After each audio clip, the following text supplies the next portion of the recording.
Catch the spirit of the game, the Hastings Sodbusters. Throwing strikes, being efficient with our pitches, making those routine plays, and having a great approach at the plate. So just keeping things simple and just building up that team chemistry as much as possible, I think, will help you win some games. 1-2.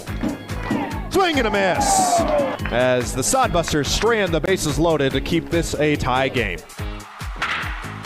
This one is bounced back up the middle and into center field for a base hit. 1 run scores. Here comes Printer around third. Our fans recognize that, and they know that it's a family atmosphere at our place, and that's what we like. To the left side and through for a base hit. The go-ahead run scores as Jensen delivers once again. This one, the lightest of light hits. He gets an RBI single. I think it's just a great experience, getting kids from all over the country to come in and play together. Catch the spirit of the game, the Hastings Sodbusters. It is crunch time here in Hastings as we are winding down on the Independence League baseball season, where the Hastings Sodbusters losing their grip on potentially claiming a second half Independence League title. And after last night's loss, it will be all hands on deck for pretty much the rest of the season if the Sodbusters want to play postseason baseball. Game 2 of our 3-game series between the Hastings Sodbusters and the Fremont Moo is tonight. So welcome to historic and spacious Duncan Field here in central Nebraska, where the Sodbusters will try and bounce back from a 1-run loss in extra innings last night. Fremont getting their 7th win against Hastings in 10 games this year. And boy, after the first couple of games when the Sodbusters were winning games against Fremont, we thought, well, maybe this is different this year. But as of recent, it has not been different. It has been all Fremont in pretty much every game since early June.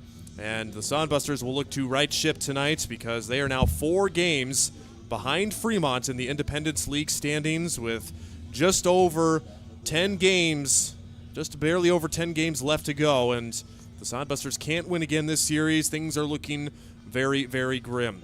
Game 2, scheduled first pitch at our normal time around 6:35 p.m. tonight. Before that, we'll tell you about the numbers coming into the game, what to expect for tonight's contest, and we will have our latest Sodbuster Spotlight. Steve Stein catches up with Bryce Ronan, one of the South Dakota State guys on the team. Hear what he has to say about his very good summer on offense and defense so far. All of that and more, a pivotal Game 2 of this 3-game series. You won't want to miss it. Strap in, folks. We'll have that Sodbuster Spotlight and continue our pregame show right after this. Hi, I'm a baseball umpire. My job can get pretty stressful.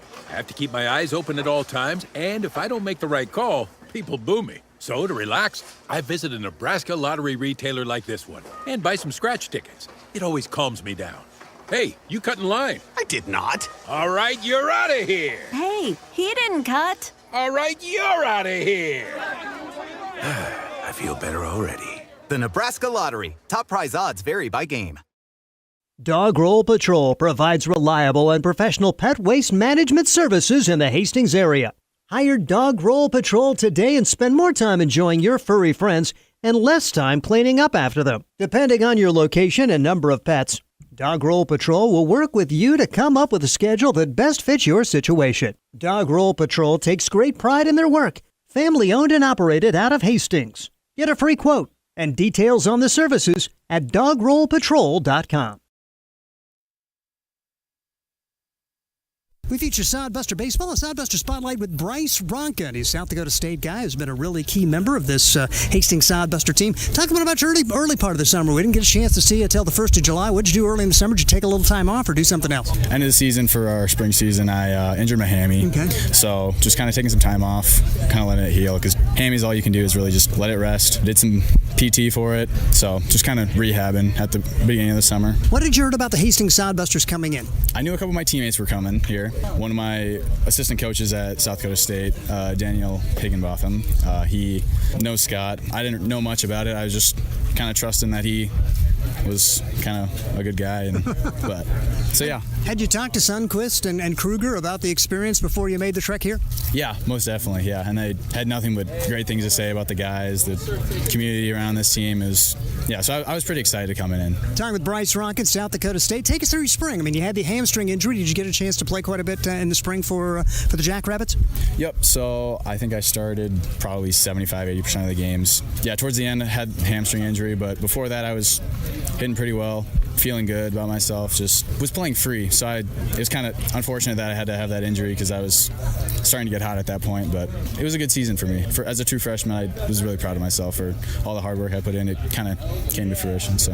And living the D1 dream, chance to play in the Summit League. But talk a bit about some of the non-conference opportunities you guys had to play some big-time baseball. Yep. So we started out the year down in New Mexico. Started at New Mexico State for our opening weekend, and I believe we split a 4-game series with them. So it was fun to see that because they were a good team from down south. So played University of New Mexico that next weekend. I think we dropped 3 to them, 1-1. But we went to Dayton, Ohio, played Dayton. Where else did we go? We went to SIUE, Southern Illinois University of Edwardsville. Nebraska, did you have a chance to play there? That was right after I injured my hamstring. So unfortunately I didn't get to play, but I was there. So that was a really cool experience just to, because they do fill that stadium up very well. So it was a very cool experience just to even be in the dugout, just cheering on my teammates. But yeah. Talking with Bryce Ronan, been a really key contributor. Now you play a lot of third base here. Is that your main position in college?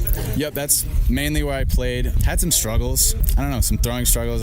Maybe it was some mental things, but got moved to the outfield a little bit just because they liked my bat. So just wanted to give me as many chances as I could at the plate. And really a full outfield here, probably not going to give me a chance in the outfield. What was your goal for the summer? Is it mainly at the plate, or did you want to kind of secure the defense at third base? Yeah, I really wanted to try and work on that defense at third base, just trying to lock it down more so, just kind of trying to keep my job there, I guess, because we have some good infielders. And yeah, just getting ABs, because our coaches try and get at least 150 ABs a year, and I was right below that. So yeah, I'll get up there and just have some good ABs, hopefully. We're talking with Bryce Ronan. Tell us a bit about your hometown. Where are you from? Yep, from Sioux Falls, South Dakota. Lived there my whole life. Played for Sioux Falls Cyclones, now Sanford Baseball Academy, I believe. And a great baseball history. Now, your grandfather is the field's named at Augustana for him. Is that right? Tell us a bit about that. Yep. So my grandpa coached there.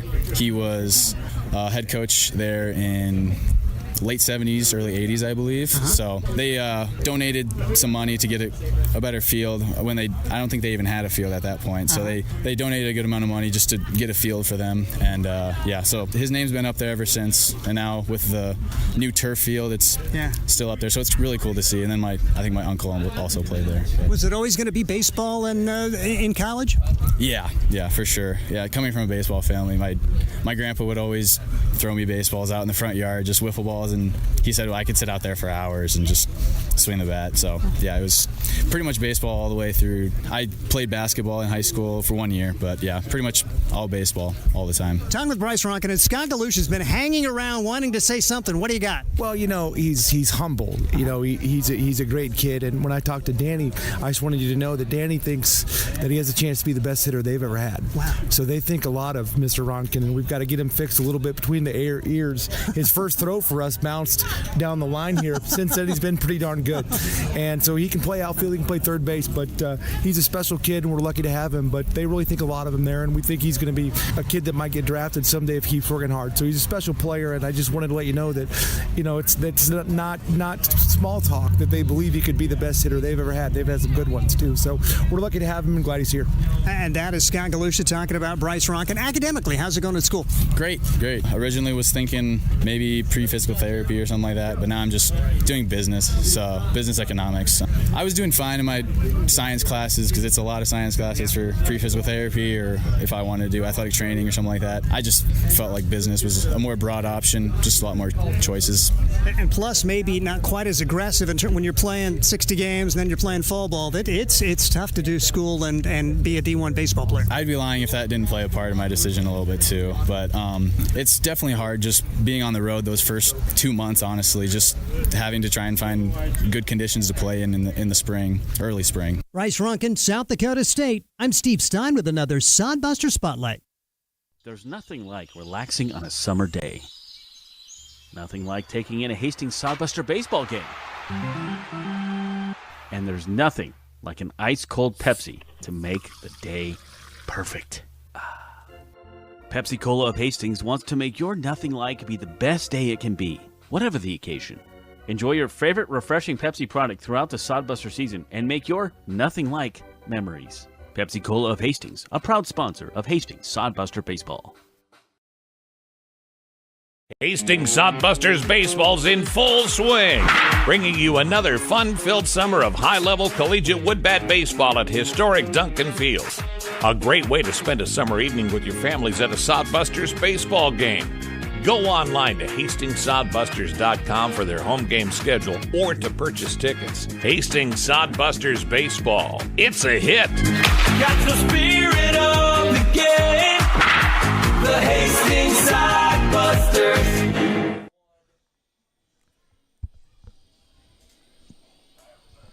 Just about 10 minutes before first pitch here at Duncan Field, where the Hastings Sodbusters and the Fremont Moo battle in Game 2 of this 3-game set. Time running out on the Independence League season. It's almost hard to believe that we are just about to say goodbye to the Independence League in just a couple of weeks, as we have got exactly just about under 2 weeks until the end of the regular season. The Sodbusters will conclude regular season action a couple of Sundays from now here at home on the 28th, and then the Independence League playoffs.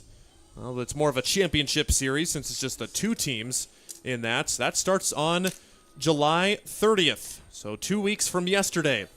The Casper Spuds will be taking on the still-to-be-determined second-half champion, Fremont Spearfish and Hastings, all battling for that. And how it looks right now, Casper is very likely to hold on to the second half individual title as well, but not done yet. 15-2 for Casper, 13-4 for Fremont. They've got the best chance of catching Casper, but then again, it's either way you put it. If Fremont does good, yeah, they beat them and then they win the second half title, or if they just almost catch Casper and do just a little bit below them, then they're still probably the second half Independence League champions and would set up a 2023 rematch. With last night's loss, like I mentioned before, it makes it a little bit tricky. Sodbusters now a full 4 games behind Fremont for second place in the Independence League standing, and this is all under the assumption that Casper wins the second half title as well, so it's really very likely going to be Fremont, maybe Spearfish, or even Hastings, but you're going to have to win a lot of games from now until a couple Sundays from now. 2 against Fremont, 2 against the Bison, 3 against Oahe, and 4 against the Prospects. All that remains left in the Independence League season. And Steve Stein, last night's game, a very much needed win that the Sodbusters could not get, but I mean, like Danny told us last night, just had to flush last night out and come out and ready to play today because the room for error is disappearing by each day. The baseball gods were not with Hastings yesterday. So many wacky things went against the Hastings Sodbusters in that contest. It was weird to say you almost felt it after the Sodbusters rallied from 4 runs down, tied it at 4, but when they didn't take the lead in the 5th, I know it was only the 5th, but I'm thinking, man, that was a big chance because first and third, well, bases loaded and only 1 out. You had second and third and 1 out, and a couple of things. You would think that being hit by a pitch probably is a good thing, but when it happened, I'm thinking, I don't know if that was good. Alexiel Delgado got hit by a pitch, and he is a guy that's a pretty good RBI guy. Fremont had brought the infield in, which I thought was really odd that early in the game. So I'm thinking Alexiel is going to be 100 points better in his batting average. He gets hit. Infield backs up to double play depth, and double play out of the inning. Another double play later on, and just everything that could have gone against Hastings did, and in the end, 5-4 the loss. And I'm going to call it, well, the Sodbusters are not going to win the second half. Their only chance to get in is the second best overall record. Because right now, Hastings has fallen to last place. I mean, they're behind Oahe by a game now. And so they're not going to win the second half. But so what you got to do is hope Casper wins every game, and you got to find a way to catch 2 other teams. Because right now, Fremont, if I do my math right, they're 3 games ahead of Hastings, and they're a game ahead of Spearfish heading into today for the second second best overall record. So you win 2 here, you pull back to within 1 of Fremont for the second best overall record, plus you kind of knock Fremont out there, assuming Casper keeps on winning. So these next 2 games, just monstrous. Yes, there's still over 10 games to go, but this is your last chance to control your destiny against Fremont, and you really need to win these 2. And like you mentioned, all the crazy things last night, the Sodbusters, they were only held to 4 base runners in the first 4 innings. Reese Cordham, the Fremont starter, was cruising.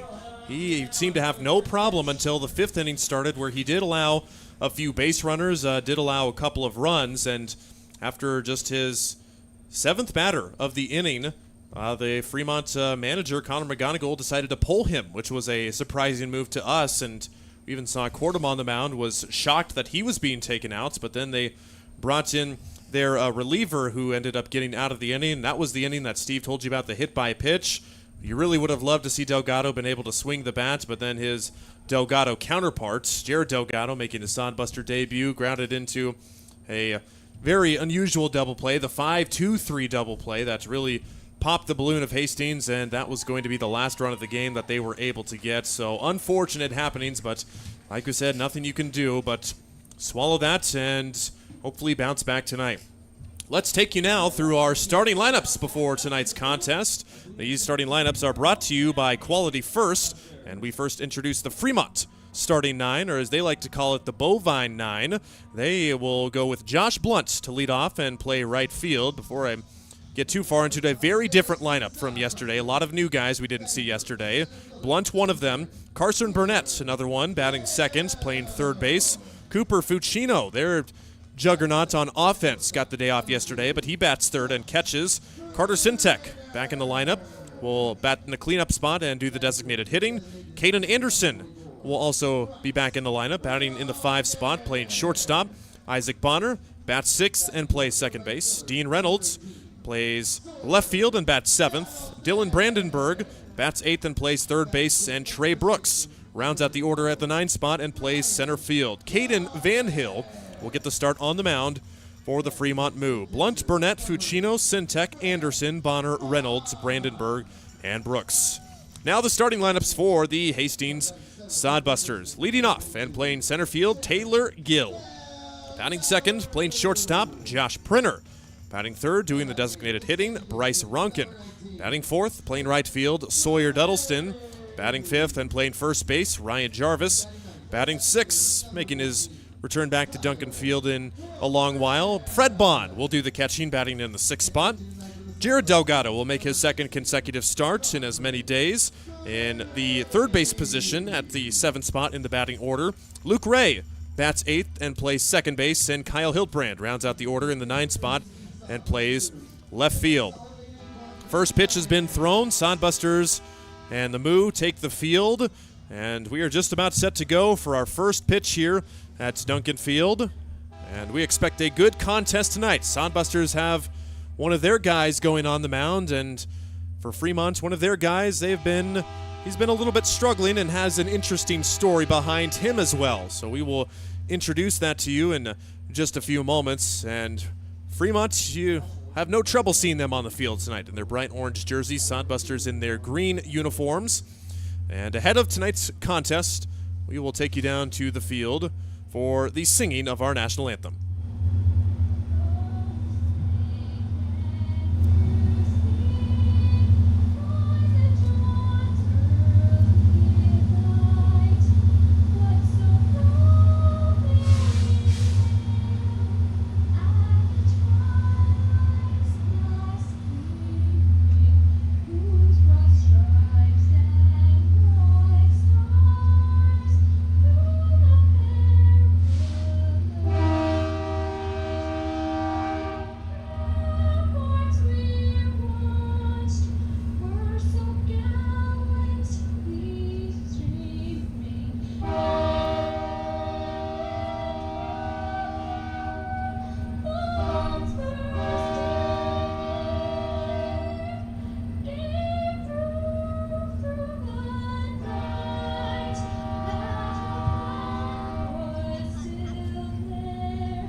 Excellent rendition of our national anthem. No thanks to BNSF Railway. We got to get like a connection to them. Hey, Mr. Conductor going by, national anthem playing. Lay off the horn for a little bit, would you? At one time, it was almost within the framework of the beat of the national anthem, but most of the time, yeah, it didn't work. It was trying to be the cymbal crash, Yes. almost, but not quite there. All right, national anthem done, first pitch done. The Little Leaguers sprint back to their respective spots, and wouldn't you know it, we've got a few guys that don't want to budge again. And last night we saw a national anthem standoff between two Fremont guys and Max Coughlin of the Sodbusters. The Fremont boys won that one, and again, I think is that Delgado? Yep. Alexiel Delgado not in the lineup today.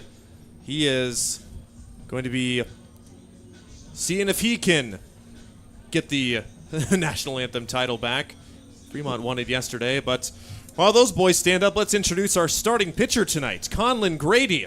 And like we said, this is the guy for the Sodbusters right now. Yes, he's just making his third start, but he has looked very, very good in each of his starts so far. That first one, a rain-shortened start where we got delayed after the first inning of play, and that was his first start of the year, so Conlon only went one inning, but set down the side 1-2-3.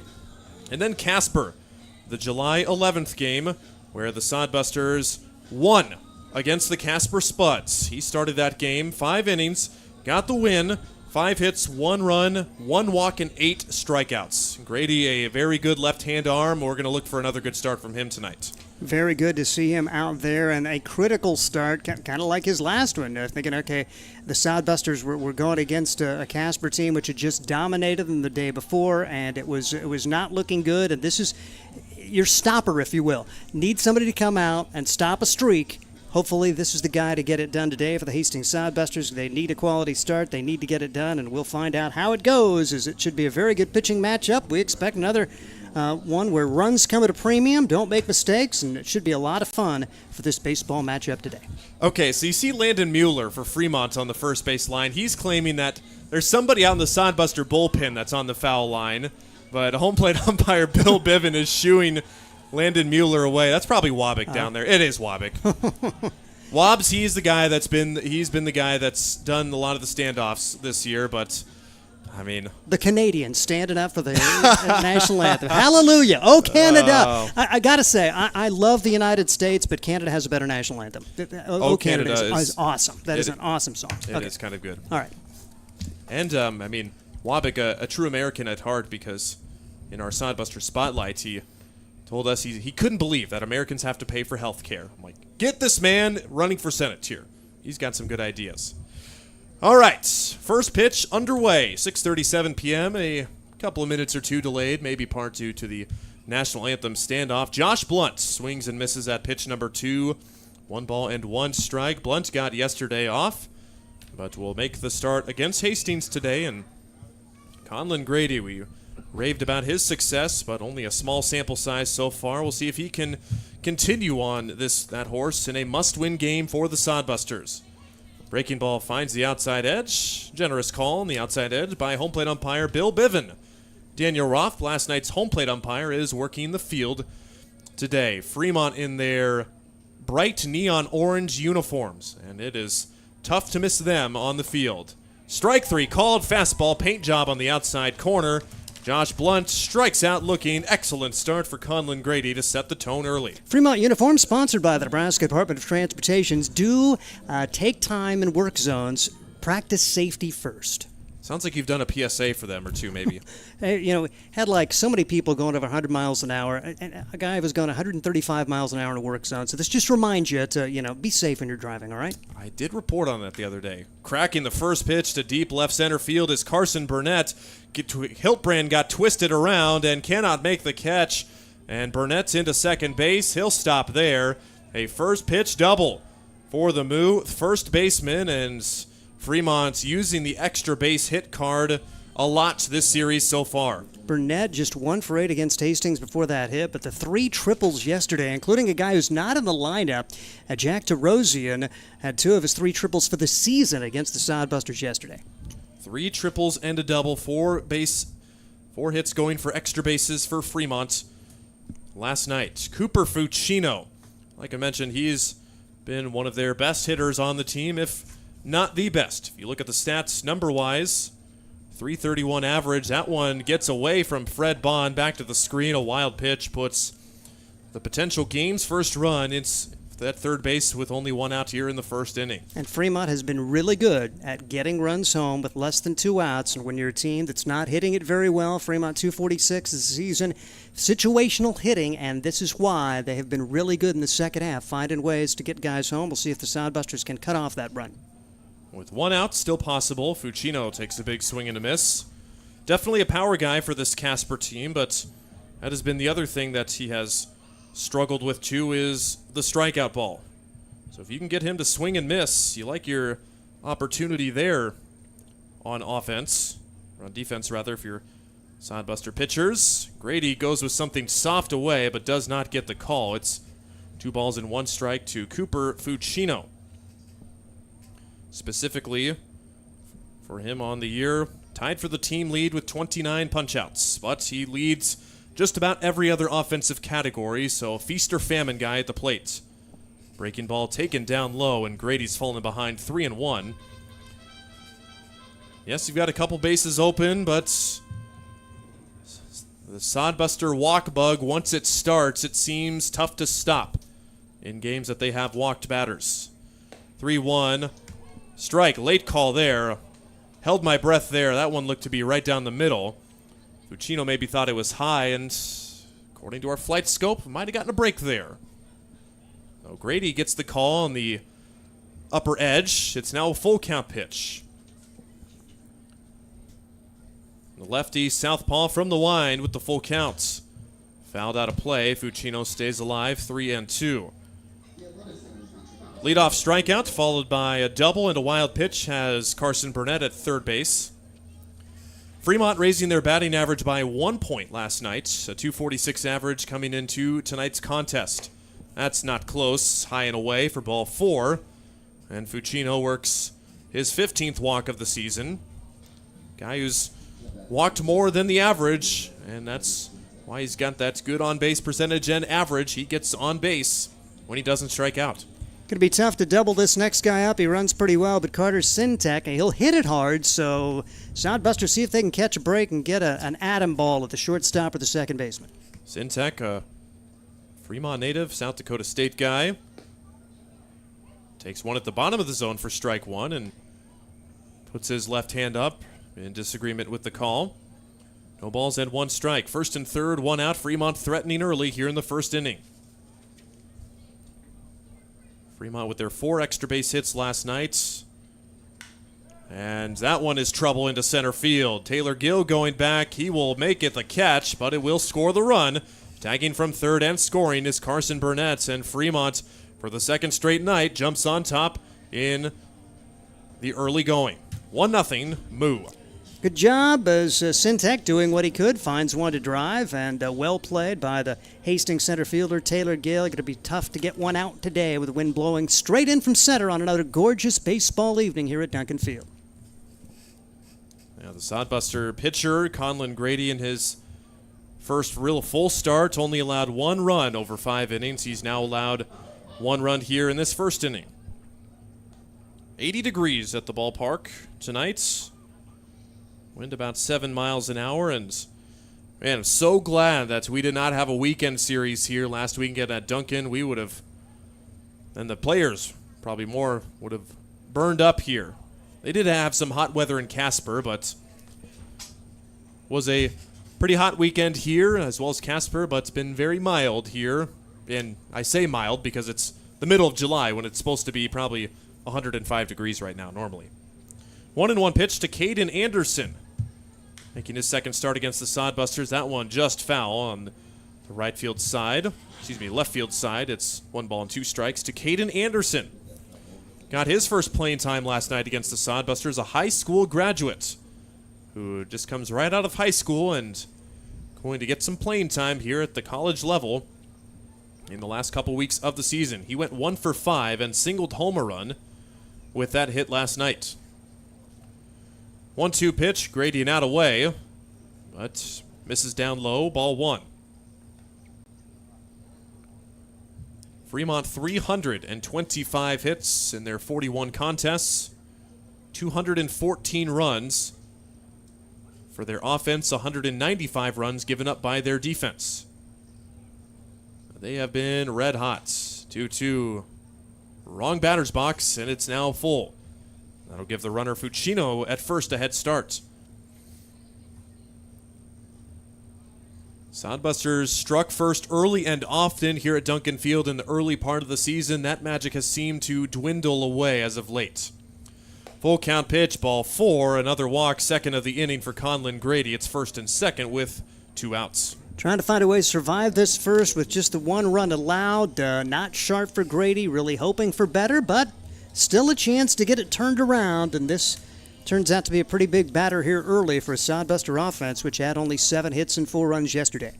Isaac Bonner, the batter, switches over from third base to second base today. He just went 1 for 5, but that one hit a triple, which he ended up scoring on. Pops up the first pitch.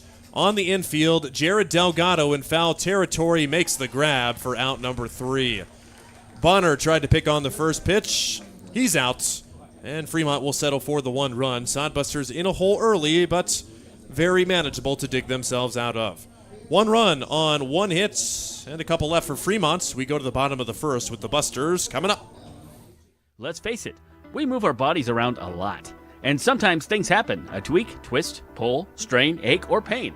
At Fisk Chiropractic and Sports Care, their goal is to restore your mobility, keep you moving, and ensure your rehabilitation is effective, efficient, and stress-free. Do you suffer from headaches and neck pain, lower back, or sciatica? Call Fisk Chiropractic and Sports Care today. Start to discover wellness through chiropractic care. Fisk Chiropractic Sports Clinic.com. Start feeling better now. At Hastings College, we celebrate all the ways you shine. From more than 20 athletic teams to band, choir, theater, and art, plus esports, creative writing, speech, and media. Join in to earn a scholarship and find your people, the friends you'll hang out and have fun with. It's what makes Hastings great. So check out Hastings College, where your experience matters, in the classroom and in the activities you love to do. Visit us at hastings.edu.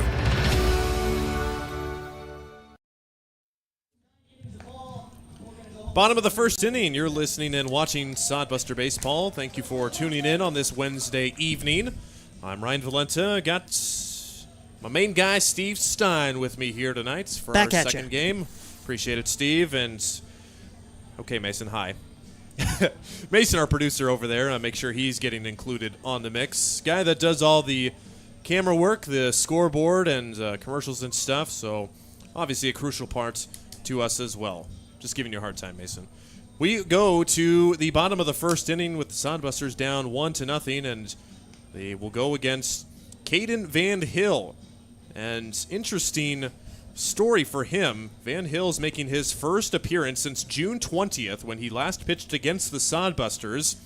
He went 4 1/3 innings, allowed 4 hits, 3 runs, 3 walks, and struck out 4. And he did not factor in the decision, but Steve, he's taken an unusual route to get back here on the pitcher's mound, I've heard. Dropped something on his foot. They thought he broke his foot and was gone for the year, but it wasn't that bad, and so he was able to recover. He's a guy that didn't pitch regularly because he had a full-time job, so him coming out to Hastings the last time was a little of a surprise, and now is able to work his way back in and just kind of gets a chance to get some bonus baseball here the final couple of weeks, and a huge start here as they try to kind of put the damper on any playoff hopes Hastings might hold. So Van Hill will make the start. Taylor Gill singles up the middle on the first pitch. Hello, welcome back to Hastings, Mr. Van Hill. Taylor Gill says, take that. Have some early traffic on the base pass as Gill's on with a single, and he stays red hot. Gil had 2 great games, a tremendous series at Casper, batting .387 coming into today. Gill with a hit last night, and his games in Casper had a 4-hit game and had a 3-hit game in Casper. So he is swinging the bat well, and so glad to have him back for a second half season for Gill as he got here in the middle of the second half last year. The same thing this year. Fly ball by Josh Printer to the left field side. And when it finally comes down, Dean Reynolds makes the catch in foul ground in just on the beyond the left field line, and Printer is retired. So Josh tried to do the same thing, pick on an early pitch, but he's retired. And Josh not going to be happy with that effort. At least you wanted to move the runner on. You saw Fremont get that runner to third with less than 2 outs, score him. Now it's going to take a little extra work here for the Sodbusters to score in the bottom half of the inning. Strike called. The runner thought about going. Gill does not end up trying to steal the base. Fucino ready to throw, but nothing doing there. The batter, Bryce Ronan. He's the designated hitter tonight after being the third baseman last night. 0-1, not close for ball one. And for the Fremont starter, Caden Van Hill, we told you about his average performance against the Sodbusters last outing, but back on June the 12th, he threw a complete game, 9-inning complete game against the Prospects, got the win. There goes the runner, Gill. The throw down from Fucino is there, and Gill safe. Got ahead of the tag, and Gill steals the base. Very, very close play. Gill just gets his hand in there. No argument from Fremont. I'm a little surprised, but a good job. Nice hustle, maybe just kind of getting outside the tag. And I'll tell you, that's another thing that Taylor's done since joining his Sodbusters. He's now 10 for 11 in limited playing time, stealing over a stolen base a game. And with the speed on the base pass, we saw that it was a Sodbuster team that liked to run early in the season. It kind of shut down since. But Taylor Gill's kind of provided that spark again. It's gotten the guys going, especially in Casper. A 3-1 pitch now. Hitters count to Ronkin. It's not close, and there goes Gill. He'll get on the wild pitch. And not ball four.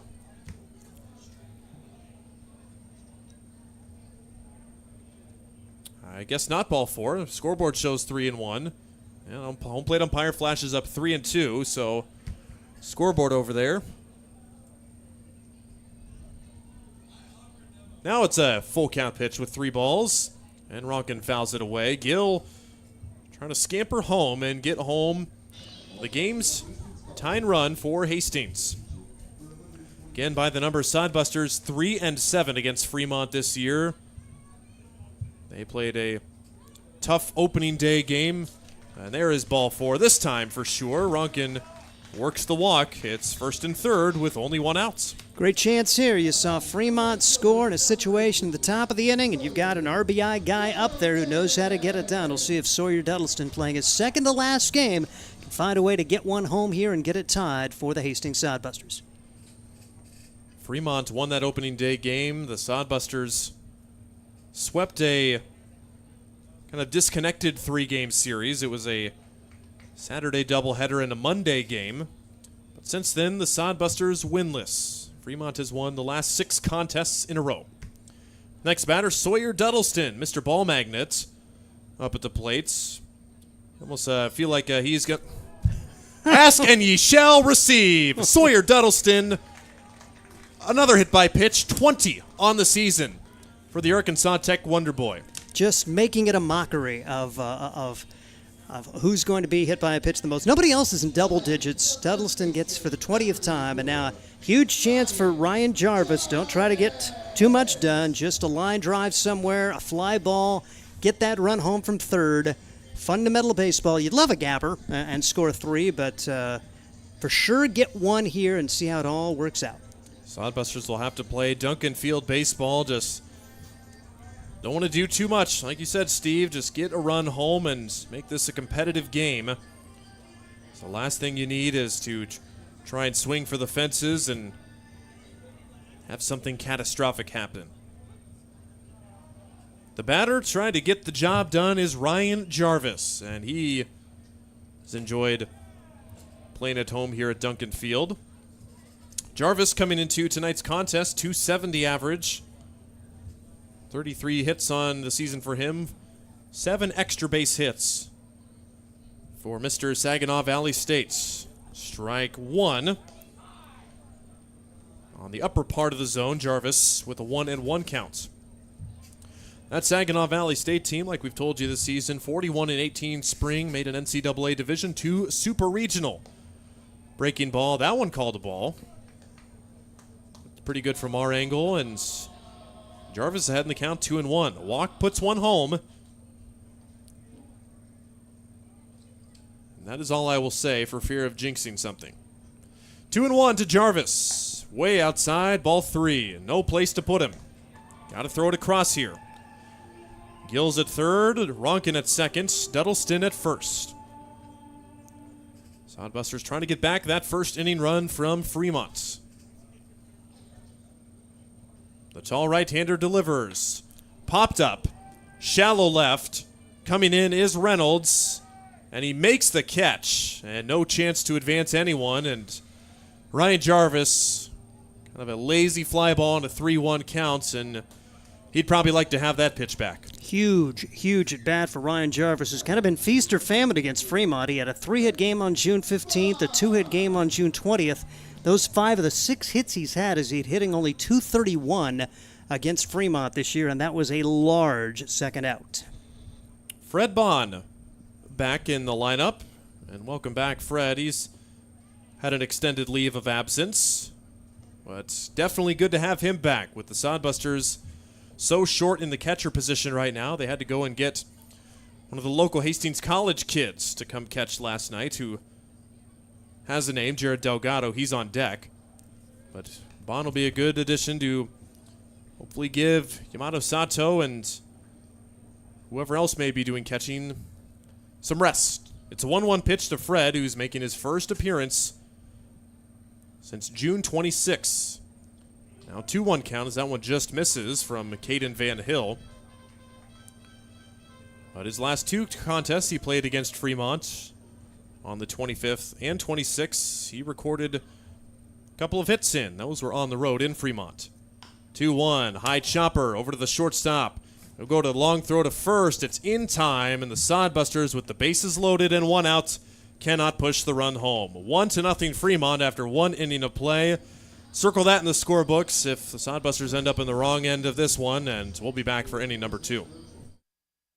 Core CPAs is your locally owned, full-service accounting firm. Our team of professionals have years of accounting experience and focus on building in-depth relationships with our clients. Our comprehensive and customized solutions are tailored to your specific needs. We pride ourselves in our commitment to integrity, objectivity, and professionalism. At Core CPAs, we provide tax services, payroll, bookkeeping, assurance and financial reporting, and much more. Visit our website at corecpas.us. Blue Fork Kitchen features elevated comfort food in a family-friendly, fast casual environment. With a full menu, you can sit down for a nice meal or order online for pickup. From salads and wraps to burgers and steaks, Blue Fork Kitchen has your kind of food. Open Tuesday through Thursday, 11 to 9 p.m., and Friday and Saturday, 11 to 10 p.m., with a special brunch buffet Sunday from 9 to 2 p.m. Blue Fork Kitchen is located in the Cimarron Plaza, 38th and Osborne Drive in Hastings. Like them on Facebook.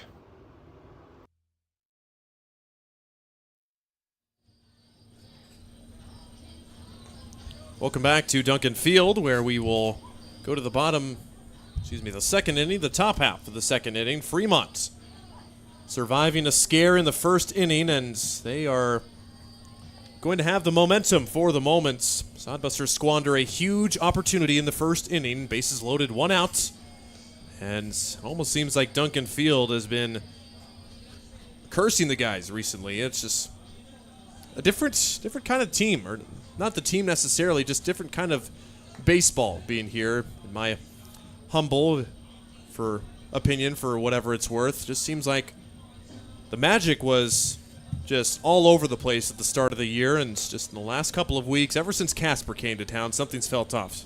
Well, Casper will do that to you. That's yeah. I mean, well, Casper, the fact that they are 34-6, that you want to talk about a momentum breaker. You play Casper 7 games in a row, and that'll do it to you. And even though the Sodbusters very easily could have won 3 more of those games, they go 2-5 against Casper, and still trying to recover from that, if you will. And you were hoping to get off to a good start. Fremont's right where they want to be. They have the opportunity and score. Hastings has the opportunity and does not. Fremont can almost just eliminate the Sodbusters tonight if they win this game. I mean, I'm sure there's still a mathematical chance, but that probably goes from slim to none. But still plenty of baseball left to play. Let's look on the bright side, shall we? Dean Reynolds is the batter, also the beer batter tonight. Fans hoping for a punch-out for the Moo left fielder. If Reynolds strikes out at all tonight, fans can enjoy some discounts on adult beverages here at Duncan Field. Swing and a miss, strike 3. Good morning, good afternoon, good night. Reynolds strikes out on 3 pitches, and that's a good bounce back from Conlon Grady, who allowed a first-run inning. And maybe that's the thing to get it going. Get the beer batter, because I'm not sure how we did in the final game against Casper, but we were in a little beer batter slump too. So looking for anything to get the mojo going. Let's go back in the scorebook here, shall we? Dawson Baracani was the last beer batter, and he struck out his first 2 at-bats. Okay. So we did good there. The next batter, Dylan Brandenburg, takes a big swing, comes up empty. Brandenburg did not start in yesterday's game, seen some playing time tonight in 10 games. Against Hastings this year, he's only appeared in 5 of them, has gone 3 for 13, but has driven in 3 runs and stolen a couple of bases for Brandenburg, the San Carlos, California native. Him and a couple of guys, Skyline College teams, and there's that California power. Just a laser of a line drive right over Grady's head and into center field for a 1-out base hit. And I know you were wondering, we are 14-11 in beer batter success this year, so getting back in the win column there, but that's not the stats you need today. Find a way to get a win as you got the bottom of the order coming up here. Bottom of the order has, like we said, we played Casper for a whole week, 4 games here. Their bottom of the order was potent for a lot of those games, and you go from playing the best team in the Independence League to the second best team, arguably, in the Independence League in the span of pretty much almost 2 weeks. And the Sodbusters have had lots of games against the top 3 Independence League teams as of recent. Throw to first is not in time. Since July the 5th, the Sodbusters have done nothing but play the top 3 teams in the Independence League, and we knew this was coming. A very tough schedule to see what the guys were made of, and is all hands on deck. 2-1 pitch now to Trey Brooks. Fremont rounding out the batting lineup for the first time. Trey Brooks, the center fielder, appearing in just his 5th game for Fremont against the Sodbusters this year. He has just gone 1 for 14. Fouls it back, 2-2 count now. It's Conlon Grady threw 21 pitches in the first inning, like his Fremont counterpart, Caden Van Hill, but score 1-0 in favor of the Moo. Fremont's already also locked up the total season series title. Even if the Sodbusters win tonight and tomorrow, they cannot win the overall season series, as, like I mentioned, after tonight, no more Fremont and no more Casper. But then you got to hope for Casper to win out, because you want them to be the second half Independence League champions. And hopefully they can defeat a few teams to make things interesting here late. All the Sodbusters need to do is win. Hit batter on a 2-strike pitch. Trey Brooks will go to first. Number 8 hitter gets a single. The number 9 hitter gets hit by the pitch. Trey Brooks, 154 on the year, and you are just asking for trouble when you do that to a guy who's struggled hitting this year. You mentioned his numbers against Hastings, and for the season he hasn't been terribly a solid hitter. And now, got to bear down here if you're Colin Grady. Back to the top of the order. Top of the order is Josh Blunt, who has seen on and off playing time for Fremont this year. Blunt, a .282 average, just 20 hits and 71 tries. 4 doubles, 5 runs driven in, 20 walks, and that was a team lead. Outside for ball 1, 1-0. Again, not a bad night by any means at Duncan Field tonight. It is almost picture perfect. A few clouds in the sky and sun shining in full force. Low 80s here tonight. Breaking ball too high, and Blunt ahead in the count, 2-0. Grady just making his 3rd start of the season, coming off of a shoulder injury that kept him out for the first half of the season. But still trying to find his rhythm early in this ballgame. 2-0, that one misses. Now it's 3-0.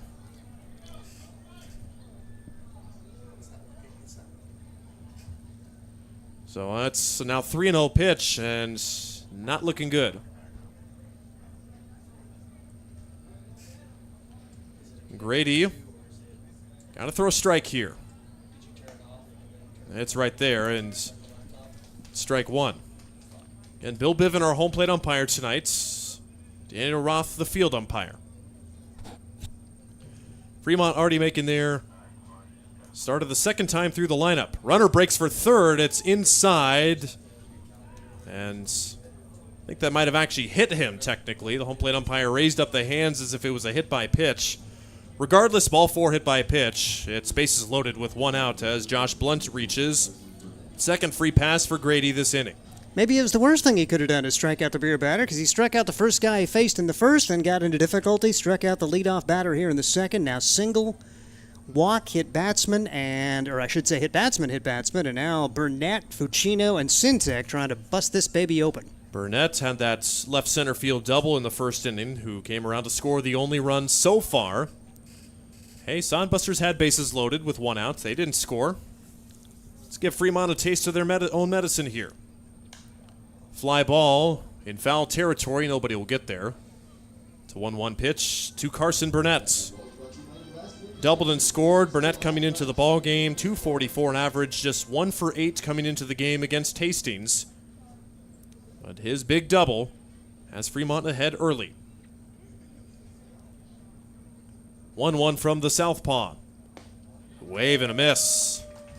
That one, the bottom dropped out of it, and Burnett nowhere near it. Strikeout would be ginormous. Just anything where you can keep the ball in the infield is your best bet here. See what Grady dials up with the 1-2 pitch. Way outside, it's 2-2.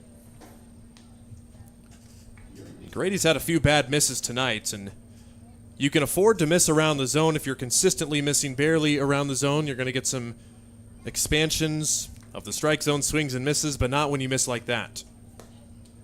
Too high, 3-2, and nowhere to put Carson Burnett. So with only one out, runners won't get a head start. But we'll see what happens. Popped up, out of play. We'll do it again. Like Steve said, struck out the first guy on 3 pitches, but 3 straight have reached since, and Fremont knocking on the door again in the second. Kicking the line from Conlon Grady. Lined up the middle, base hit. 1 run is in. Second runner hits the bag and comes home. It's misplayed in center field by Taylor Gill, and that will allow 2 runs to score. Another runner moves to third. A 2 RBI single for Carson Burnett. It's 3-1 as Fremont is starting to pour it on here if the Sodbusters cannot put out the fire. Good job for Burnett. Had that foul ball on the previous pitch and just took this one right back up the middle. You know, one thing I never really thought about it, of course, you kind of pitch who you can in summer ball, but Sodbusters pitching Marcus Miller yesterday, left-hander, but Conlon Grady, and I'm not sure what their velocity is in terms, but maybe kind of similar approach that they have against Miller, so it's kind of maybe a tough matchup for Grady, having to follow Miller as 2 guys with semi-similar styles out there. And right now Fremont getting good swings and just swinging at strikes and letting the balls go by, and consequently they have an early working lead here. Yeah, the 2 lefties pretty similar in velocity. Miller last night was about the 80 to 82 range. Grady about 81 to 83 here tonight. And that's a strike at the bottom of the zone. Cooper Fucino, he walked in the first inning and was left stranded. But Fremont already with 2 in this inning and still looking for more. Grady now at 45 pitches on his outing and still's only recorded 4 outs. Not close again, and Grady, a lot of bad misses here, and Sodbuster bullpen has gotten up and started throwing. Not what you want to see in the second inning.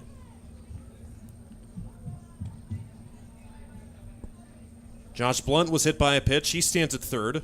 Burnett with the 2 RBI single runs. It's roped into left field, and making the catch, I believe, was Kyle Hiltbrand, and the runner gets back to first safely, and no chance for advancement here, and the Sodbusters will take that. You bet. If the Sodbusters get out of this with no more damage done, put a little circle around that, because South Fremont, they had a chance to tag the runner, but I think they thought it was going to fall, so a little bit of indecision there at third base. Sodbusters catch a break. Can they make it happen and get the third out without any more runs scoring? That definitely looks like a line drive single off the bat, and can't blame Blunt over at third for not tagging, as thought he was going to come stroll home. And even Carson Burnett, he was almost all the way to second, had to retrace his steps, but got back in safely. First pitch, a ball to Carter Sintek. He drove home the game's first run in the first inning with a sacrifice fly. But he'll have to split the outfielders if he wants to get home the fourth run for Fremont. Inside corner, strike called. 1-2. Make that a correction. That's just 1-1. First strike on the at-bat for Sintek. 0 for 0 with the sac fly. But Sintek had a good day. Runner goes, that they throw it all the way through, and the throw gets away, and here comes another run. Not the best throw from Fred Bond on a hop, and Luke Ray at second base could not handle the hop. The runner steals second base, Burnett. And coming in to score is Josh Blunt. It's 4-0 Fremont. Situational baseball, you better be sure you're going to get that runner at second. Instead, the Sodbusters basically hand Fremont a free one, and the missed opportunity in the first, and Fremont gets a gift here in the second to take a 4-0 lead. Now another runner in scoring position. If Sintek could get a hit, that would make it really difficult. But Grady laboring in this inning so far. Still just one pitch and one out away. Strike called, and Sintek thought he had ball 4. It's a full count pitch with 2 outs, with Burnett at second base. Fremont scored the first 4 runs of the game yesterday before the Sodbusters tied it up with 4 runs of their own. Lined foul. That one will pay a visit down to the Sodbuster bullpen. It's now 3-2 again. And Grady approaching the 55 pitch limit here in the second inning, and a lot of these are high stress pitches, and for Grady rehabbing from an injury, you wonder how long of a leash he has with a lot of pitches early on in this ballgame. Full count pitch. Strike 3 called inside corner, and that puts out the fire. After 3 Fremont Moo come across to score, it's 4-0. Fremont scores those 4 runs on just 2 hits and a couple of hit batters. Sodbusters looking to dig themselves out of an even deeper hole now, down by 4 with the home half of the second coming up. Sodbuster Baseball is sponsored by Jerry Spady Chevrolet GMC. It's one of the many ways Jerry and Greg Spady, along with their families and employees, have proudly embraced a passion for giving back to the community. The folks at Jerry Spady Chevrolet GMC realize the importance of enriching and improving the lives of their neighbors. They've accomplished this through philanthropy and active personal involvement. Featuring the top new and used inventory in the region and a certified service department, Jerry Spady Chevrolet GMC, 2750 Osborne Drive East in Hastings, or at spady.com. Make your next pit stop at the Coach's Corner, a friendly staff and a deep lineup of snacks. You can find Coach's Corner in North Hastings on Osborne Drive East. More than just a gas station, Coach's Corner is the place to get delicious pizza made fresh for you and your family. Don't take our word for it. It's so good it'll be featured at selected Sodbuster home games this season. For a convenient and clean experience, be sure to check out the new convenience store in North Hastings, Coach's Corner.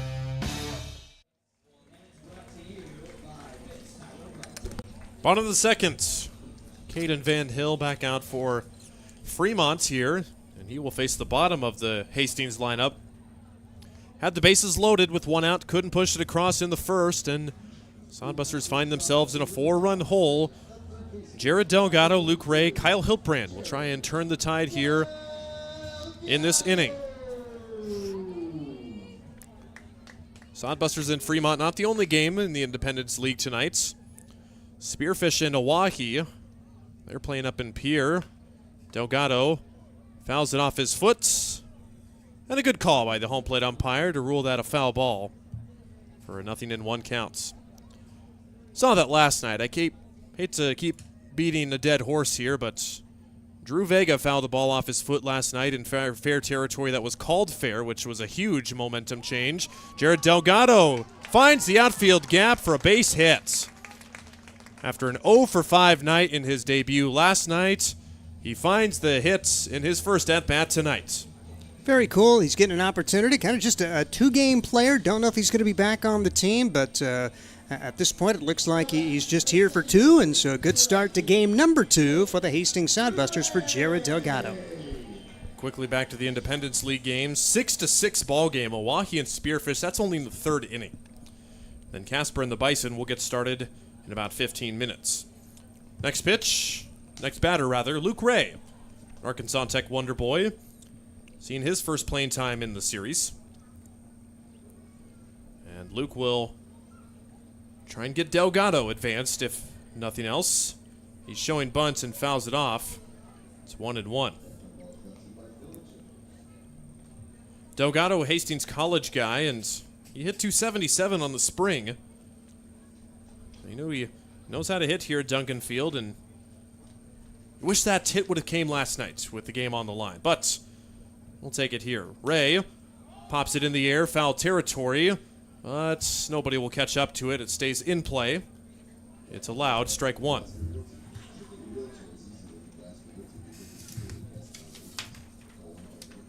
Luke Ray from Russellville, Arkansas, 18-game player for the Busters so far this summer, .210 average.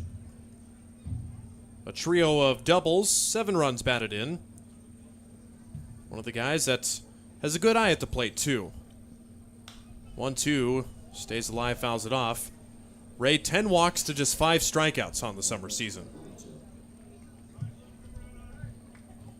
So in a 4-0 game, still plenty of ball left to play. Just want to keep the line moving. Don't need to get too flashy early on. And head coach Danny Weiser told us last night, just tried to do a little too much, a little too many fly balls last night in a deadly fly ball park, for lack of a better term.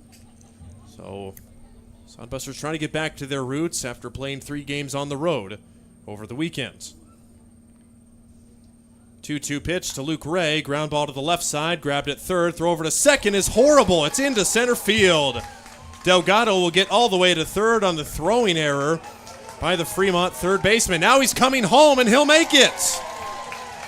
Delgado catches the Moo napping as they lazily lob the ball back in, and Delgado scores the first run of the game. Welcome to Hastings. Welcome back to your home. As a tremendous job for Delgado, and oh my goodness, Dylan Brandenburg trying to throw over second. When it came off the bat, I'm thinking 5-4-3 DP. Instead, the Sodbusters catch a break. Maybe this opens the door for a big inning as 1 on, nobody out, and 1 home here in the second.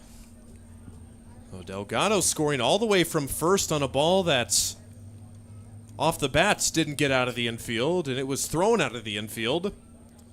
Delgado working a little extra magic. So Luke Ray reaches at first on the error. And Fremont has given up their first run of the game. Kyle Hildbrand will try to keep the line moving. Still nobody out. He's bunting. He gets it down, and it's perfect. The throw from Van Hill. It hits Hildbrand.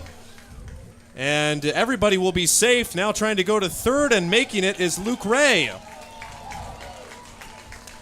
And Fremont, 2 back-to-back plays. They cannot make it.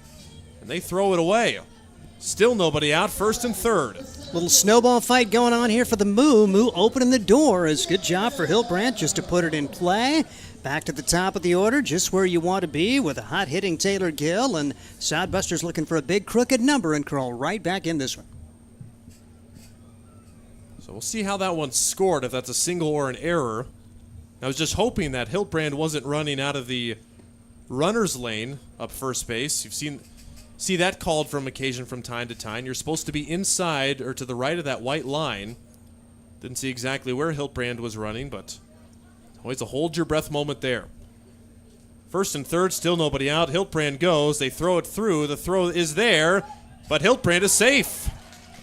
Another bang-bang play at second base, and Fucino looking out and wondering, what do I got to do? I'm making it as close as I can. Sodbusters get the benefit of 2 stolen base calls. You mentioned holding your breath. Fucino's pretty good behind the plate, and I know he was a kind of an offense eraser when these two teams played earlier this year behind home plate, but the Sodbusters 2 for 2 today in stolen bases, and now 78 for the season. They've raised their stolen base percentage to over 80% now. Well, the official scoring on the last play from Hiltbrand is an error on the pitcher Van Hill. And Taylor Gill, 1-2 count, pops it up to the left side in foul ground. The third baseman Brandenburg has a beat on it, and he makes the catch. Finally, the first out of the inning as Gill is retired.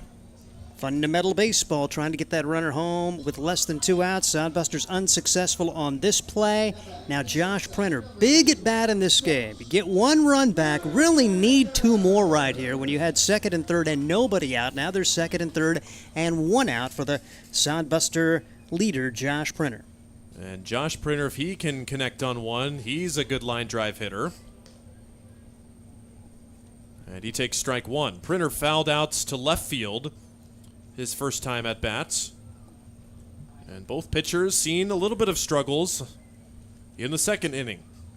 Breaking ball hit in the air to the left side of foul territory again. Brandenburg just does not make the play. Almost had it. It hit his glove on the heel of it. And frustrated with himself, feeling that he should have made the play. Instead, it's a loud second strike. Would have been a fascinating call for Danny Weiser, the third base coach, with Brandenburg running full away from home plate. I think Hastings probably scores the run from third base on there. It would have taken a remarkable play for Brandenburg to turn around and throw home. But as it stands, Printer needs to battle with 2 strikes. We saw Printer get a hit last night with a 2-strike pitch that was left right down the middle. Josh is pretty good in these situations. Puts it in the air to right field this time. That one going towards the line. It's a foul ball.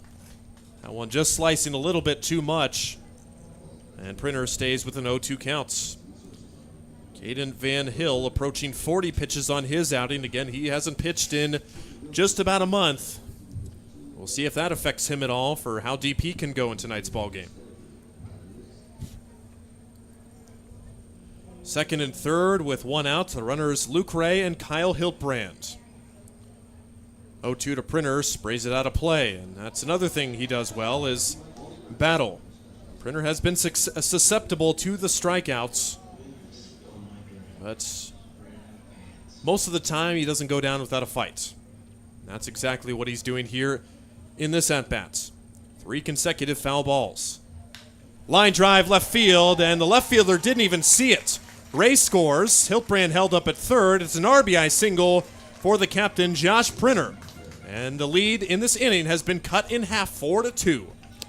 This is why I don't go to Vegas. I think I mentioned before the game, runs would be at a premium. You've got 2 guys who really pitch it well. We've already seen over 100 pitches, and we are not through the second inning yet. 6 runs on the board, 6 hits, and 4 errors just for good measure. It could be a long old night at the ballpark. Steve bet the under, is what he's trying to say. He went to Grand Island, and they've got the secret passage. You can bet on the Sodbusters there. Swinging first pitch is Bryce Ronan in the air to center field, and the left fielder makes the catch. Reynolds tagging is Hiltbrand. The throw is up the line, and another run is in. Fundamental baseball, like you said, Steve.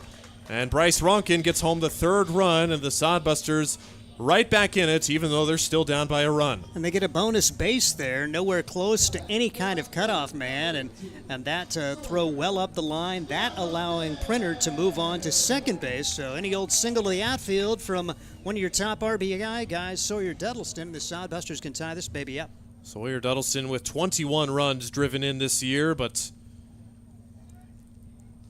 we'll see if he has the ball magnet still on him. High strike called. It's 0-1. Duddleston hit by a pitch for the 20th time in his last plate appearance. After this inning, Steve, I'm going to start combing through the Independence League. A ground ball to the left side. Brandenburg flags it down, throws to first. What a play. Excellent play by Brandenburg. Dropped the foul ball when he thought he had it. He redeems himself with a nice spinning stop. And the Sodbusters get 3 and are very much back in this game, still trailing by 1. 4-3. Third inning. We'll be right back after this.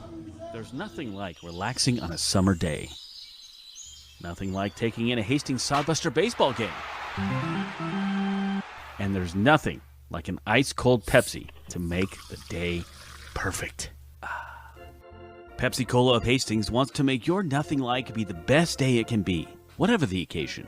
Enjoy your favorite refreshing Pepsi product throughout the Sodbuster season and make your nothing like memories. Pepsi Cola of Hastings, a proud sponsor of Hastings Sodbuster Baseball. Hi, I'm a baseball umpire. My job can get pretty stressful. I have to keep my eyes open at all times, and if I don't make the right call, people boo me. So to relax, I visit a Nebraska lottery retailer like this one and buy some scratch tickets. It always calms me down. Hey, you cut in line. I did not. All right, you're out of here. Hey, he didn't cut. All right, you're out of here. I feel better already. The Nebraska Lottery. Top prize odds vary by game. We go to the third inning, and the Sodbusters right back in the ball game, scoring three times on a couple of hits and one left in the last inning. It's still Fremont 4, Hastings 3, but trends almost identical as last night. Fremont scored the first 4 runs of the game, and then Hastings answered with 4 more of their own, but Sodbusters settled for just 3, still plenty of game left to go. We'll bring you over to Steve Stein for the next few innings with a new Sodbuster arm on the mound. And a new Sodbuster arm on the team. A guy who saw a bullpen last night, Creed Martin. He's from Kearney, goes to Northeastern Junior College, the Plainsman of Sterling, Colorado, getting his first opportunity for the Sodbusters. And I apologize, broadcasters exaggerate. Okay, we haven't seen over 100 pitches thrown, just 98 pitches through the first 2 innings in this one. 7 runs, 6 hits, 4 errors. All right, just letting you know. Try to settle the game down now and maybe get some zeros on the board defensively and see if Hastings can take its first lead of the series. As a Fremont, they have had a good go so far. They'll have Caden Anderson, Isaac Bonner, and Dean Reynolds to face the new Sodbuster right-hander as we get an opportunity to see one of the guys from the region. Pretty cool, as we'll maybe see him pitch a few times here in the final 2 weeks of the season. Creed Martin for the Hastings Sodbusters, as guys are going to come and go. So Hastings is going to be adding Tristan Byer to the team here. We'll see Tyler Sardelli join the Sodbusters over the next couple of days, as Sardelli is going to take the roster spot of Sawyer Duddleston, and he's going to wear 18. He's an Arkansas Tech guy. I don't know if that's in the Sodbuster rules, that there has to be another Arkansas Tech guy coming. So pretty cool for that, but just kind of do what you do to try to keep the teams going. Sometimes guys have to get back to their next college stop, and so Scott Galush and his crew doing a good job of filling roster spots here down the stretch. Pitch taken high for a ball to Caden Anderson, and he's another one of the newcomers for the Fremont Moo. Just joining a team yesterday, went 1 for 5 with an RBI. He is a University of Nebraska recruit just out of high school, and he's going to start at shortstop today for this Fremont Moo squad. Martin brings the 1-0 pitch home, and this is a little bit low for ball 2. 2 balls and no strikes on Anderson. Anderson walked his first time up, so the day's done for Conlon Grady. 2 innings goes those 55 pitches for him, and coming off that arm injury, don't want to see him go too far. Probably on a pitch count, as a matter of fact, and hoping to get 4 or 5 innings out of him. Just 2 today. That's the first pitch over for Creed Martin. It's now 2 balls and 1 strike. As for Grady, allowing 3 hits, 4 runs, 3 of those earned for the Hastings Sodbusters, 3 strikeouts and 2 walks. Here's the pitch. Big swing, no contact. Good job there for Martin to come right back with 2 strikes after he was 2-0. Caden Anderson does not get cheated when he swings. We saw that yesterday, that he just about screws himself into the turf when he swings and misses. 2-2. First man up in the 3rd inning of a 4-3 contest. Fremont on top, and what is almost a must-win. Bouncing ball left side, that's going to be foul. Good job of cutting it off, but Jared Delgado's in foul territory, and it still is 2 balls, 2 strikes. Been a weird first couple of innings. You always think, okay, the other team get their leadoff man on, and they're going to score runs. Sodbusters getting strikeouts of the first guys each of the last 2 innings, but then Fremont finding ways to get runs on the board, 1 in the first and then 3 in the second to take a 4-0 lead. Sodbusters come back with 3 big runs in the bottom of the second to feel very much a part of it. Fastball a little bit low, and we're full uptown to Caden Anderson here. First man to bat in the top half of inning number 3, and a slugfest, or at least an offensive-minded game in the early going of this contest. Martin brings home the 3-2 pitch, and that's outside, and it's a walk. It's Caden Anderson aboard with Isaac Bonner and Dean Reynolds still to come. Bonner first. He's a Sioux Falls guy, Sioux Falls University, from Omaha Central. Bonner batting .234 coming into today, just 160 against Hastings, 4 out of 25, but had a triple and a run scored yesterday, and was a pop-up victim his first time up, batting in the left-handed box, and could not catch up with the fastball here. No balls and a strike on Isaac Bonner, getting his first triple against the Sodbusters. He has 2 triples for the year, 3 RBIs, 3 runs scored for him against the Sodbusters. Is this now the 11th game between these two teams, 11 of 12. Big swing, no contact, 2 strikes, the count on Bonner. And after the Sodbusters at one point had won 3 of 4, they've dropped 6 straight to the Moo, and they've mostly been competitive. Yesterday, a 5-4 10-inning game. Fremont swept a 3-game series at home to open the second half of the Independence League schedule. And the Sodbusters have kind of been behind the 8 ball ever since. Pitch taken upstairs for a ball, 1 ball and 2 strikes on Isaac Bonner, but all of those games went right down to it. A 3-0 game, a 3-2 contest, and 8-5. So all 3 of those games very competitive. There hasn't been much difference in terms of the runs scored. Throw over to first, and back in safely will be Caden Anderson. Anderson, a pretty good athlete. We'll see if he's got stolen base kind of athleticism, and maybe testing the arm of Fred Bond here. 1-2 the count. Creed Martin, huge lead over there for Anderson, does not go, and the pitch sprayed foul. If he goes, I don't know how they get him. Martin better keep an eye on that dude, as the potential aggressiveness from Caden Anderson. He was 9-10 steps off. You feel like if you could have broken contact and thrown over, you had an excellent chance to pick him off. 4-3.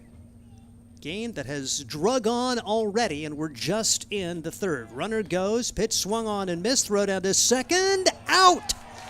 Fred Bond, a tip of the hat, good tag from Josh Printer, double play, strike him out, throw him out, 2 outs, nobody on for Dean Reynolds. Well, it definitely helps if you're Creed Martin and you're throwing about the 90-mile-per-hour range. Gives you a little extra velocity, and Anderson gambles, and he's going to lose the house there. Dean Reynolds comes to the plate now. Dean struck out his first time up. Reynolds out of Columbia University, from Orange, Texas. A guy who's seen a variety of different geographic locations in his life. The East Coast for college, Texas for home, and coming up where it's cool. 80 degrees. Can't imagine playing summer ball in Texas. That would just be ruthless. 1-0 pitch to Reynolds. Swing and a miss. He has had 4 strikes to go against him in just the 1 ball. It was 3 pitches and 3 strikeouts. His first time up. So he's the beer batter and was unsuccessful, and the Sodbuster fans are happy. Not a bad crowd here on a Wednesday. 1 more game here in Hastings. Then the Sodbusters get 2 games in Grand Island, Saturday and Sunday, as Hastings, Duncan Field, will be the site of the A7 Junior Legion tournament this weekend. That's why the Sodbusters are going to be playing in Grand Island at Ryder Park. A little different kind of park. Short porch, and it's set so normally in the summer the wind is blowing straight out to left. South wind would mean it's going out, so it plays much smaller than Duncan Field. Let's see how that goes between the Sodbusters and the Bison Baseball Club. Only meetings between those 2 teams coming up Saturday and Sunday. 2-2 pitch is on the way. Off speed and missing, 3-2. So a couple 3-ball counts from Creed Martin here in the early going. He's already getting a little elevated pitch count. His first inning here. Struck out Bonner. And he ended up walking Anderson, but caught stealing means the bases are empty. 3-2 delivery and the second walk of the inning. So tough to play defense when balls aren't getting put in play. So we've seen 2 walks and a strikeout. Guys got to be on their toes with Dylan Brandenburg coming to the plate.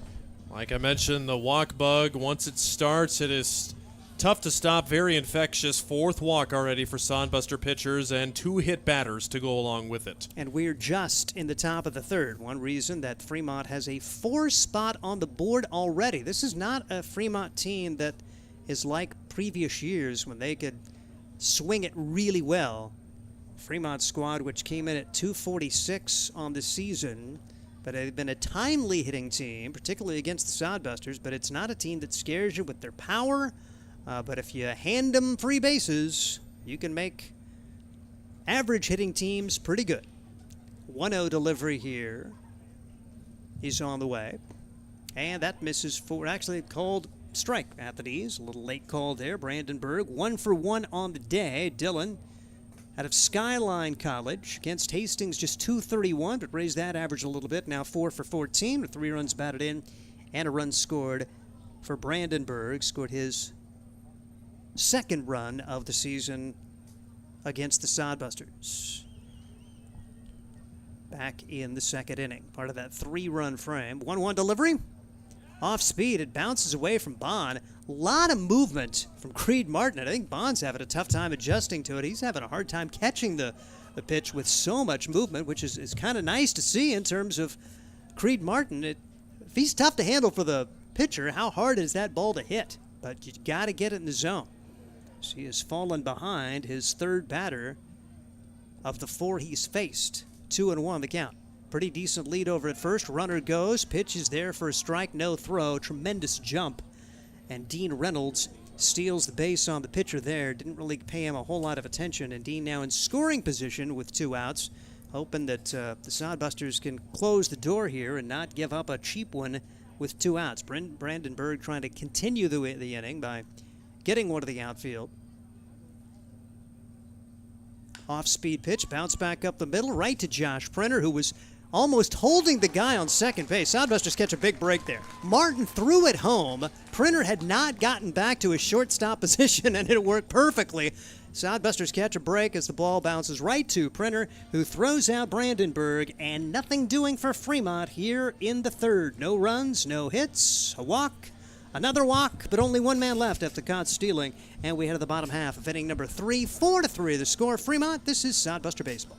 Hastings Sodbusters baseball's in full swing, bringing you another fun-filled summer of high-level collegiate woodbat baseball at historic Duncan Field. A great way to spend a summer evening with your families at a Sodbusters baseball game. Go online to HastingsSodbusters.com for their home game schedule or to purchase tickets. Hastings Sodbusters baseball. It's a hit. Got the spirit of the game. The Hastings Sodbusters. Dog Roll Patrol provides reliable and professional pet waste management services in the Hastings area. Hire Dog Roll Patrol today and spend more time enjoying your furry friends and less time cleaning up after them. Depending on your location and number of pets, Dog Roll Patrol will work with you to come up with a schedule that best fits your situation. Dog Roll Patrol takes great pride in their work. Family owned and operated out of Hastings. Get a free quote and details on the services at dogrollpatrol.com.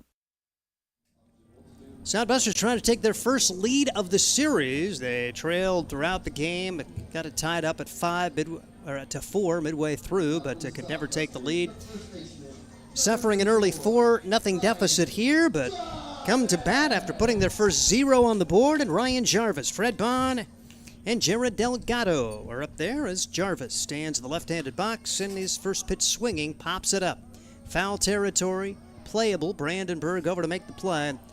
Ryan Jarvis is not happy with his first couple of at-bats here today for the Hastings Sodbusters. We'll see if Fred Bond can get a one-out rally going. 4th time that the Sodbusters have put the ball in play in the air for an out. Just very uncharacteristic of this team that has been so accustomed to hitting the ball on the ground and on the line. Here's Fred Bond. Bond, his first pitch swinging, sends this one in the air to right, and there's another fly ball out. Hit pretty well, but tough to get one down here if you put it in the air. And so 2 very quick outs, and just what the doctor ordered for Caden Van Hill, who'd thrown 43 pitches coming into this frame. And a very easy inning, perhaps. Jared Delgado, we'll see if he gets up there and takes a couple of pitches. Otherwise, you're going to have to put Creed Martin right back out there after he threw 23 pitches in his first frame for Hastings. Delgado getting his first Sodbuster hit and run scored, and really good base running to get home as the pitch is taken for a strike. No balls and 1 strike. Back in the second inning, he got that offense going with a little blooper. Then he was going to second when Brandenburg threw wildly on a potential 5-4-3 twin killing. This time Delgado pops it up. Foul territory, and the catcher can't get there. Sodbusters catch a big break. Ficino never picked it up off the bat. Everybody thought it was going to be out of play, I think, except the pitcher who said, hey, Ficino, go get that. And he almost got there after really getting no jump on it at all. Yeah, his dugout was screaming up, up, up. And you, as a catcher, the first thing you do is throw off your mask and locate that ball. Ficino, like you said, just did not do that for whatever reason. 0-2 pitch on the way, and the delivery is bounced foul off the foot of Delgado. Delgado mentioned the fact that he was heading towards second. Brandenburg threw it away, so he took off for third, and then Fremont a little lackadaisical getting it in. So Delgado turned the corner and came home on the play, and that would ignite a 3-run inning. Sodbuster taking advantage of 2 errors in the inning. Josh Printer had an RBI single. Bryce Ronan a sac fly for the runs produced for the Hastings Sodbusters to go along with Delgado's aggressiveness. 4-3 the score, Fremont on top. We're just in the 3rd inning. Second game of the 3-game series, a critical one for Hastings. They are down by 3 games against the Fremont Moo for second place in the overall standings in the Independence League. 1-2 delivery. Just misses. Fremont was headed for the dugout. 2-2 on Jared Delgado with Luke Ray waiting on deck. Talked about the bottom of the order. Can they produce? Sodbusters 3 runs scored coming from the 7, 8, and 9 guys in the batting order. 2-2 pitch from Caden Van Hill. Swing and a miss. The strikeout recorded here. And the Sodbusters go very quietly in the 3rd. We head to the 4th. Fremont 4, Hastings 3, and this is Sodbuster Baseball. Blue Fork Kitchen features elevated comfort food in a family-friendly, fast casual environment. With a full menu, you can sit down for a nice meal or order online for pickup. From salads and wraps to burgers and steaks, Blue Fork Kitchen has your kind of food. Open Tuesday through Thursday, 11 to 9 p.m., and Friday and Saturday, 11 to 10 p.m., with a special brunch buffet Sunday from 9 to 2 p.m. Blue Fork Kitchen is located in the Cimarron Plaza, 38th and Osborne Drive in Hastings. Like them on Facebook. Let's face it, we move our bodies around a lot. And sometimes things happen. A tweak, twist, pull, strain, ache, or pain. At Fisk Chiropractic and Sports Care, their goal is to restore your mobility, keep you moving, and ensure your rehabilitation is effective, efficient, and stress-free. Do you suffer from headaches and neck pain, lower back, or sciatica? Call Fisk Chiropractic and Sports Care today. Start to discover wellness through chiropractic care. Fisk Chiropractic Sports Clinic.com. Start feeling better now. Steve Stein, Ryan Valenta from Duncan Field today, as Cole Eastwood really done a great job with the social media stuff. He's out there taking pictures. You can check him out on Twitter or X and Faceagram and all those good the good things. You know all about that, Ryan. Whatever those things are, so you check out those social media posts on the intranet. From Cole Eastwood, who does a really, really fine job, and he's out there taking pictures. Now, his pictures are really good. I honestly, last year I tried to take it upon myself to walk out there a couple times and a couple snapshots of the guy. I've talked with Cole. We both, he goes to UNL right now. I went to UNL, and both were in the J school. So just talking about, where'd you learn about all this stuff? But he's pretty much self-taught in most of all that stuff, which is awesome. You get to sit around and learn about all that stuff. Cole, bright young man, and really good relationship with all the guys. I'm pretty sure they're all on a first-name basis with him. You betcha. Sodbusters trailing it by 1 run. A good job for Creed Martin to work around a little bit of lack of command to get out of the inning with no damage done, and now he's going to face 9-1-2 and throws a first pitch strike to Trey Brooks, the number 9 hitter, who was hit by a pitch and scored as part of that 3-run inning. Pitch taken a little bit low. And Trey Brooks batting in the right-handed batter's box. San Jose State from Encino, California, D1 guy for this Fremont Moo squad. 1-1 delivery. Misses. Ball 2. 2 balls and a strike on Trey Brooks. 154 coming into today. 0-7-1 against Hastings. Just 1 for 14. And stays that way after being hit by a pitch. Pitch misses for ball 3. 3 balls and a strike. And guys probably could look at the stats, but don't know how deep the scouting report goes. But, man, you got to find a way to throw it over against this guy. 3-1 the count. Creed Martin's pitch misses, and it's easier said than done.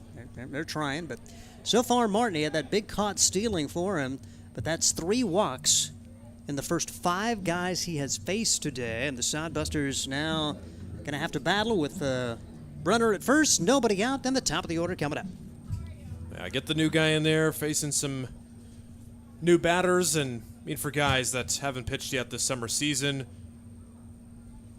early returns probably aren't going to be the best, but especially for this game, that means a lot to the guys. See how far Martin's allowed to go tonight. Conlon Grady goes the first 2 innings for Hastings, throws 55 pitches. Pitch right across for strike, no balls and 1 strike, but decent velocity, as you talked about our flight scope report on Martin.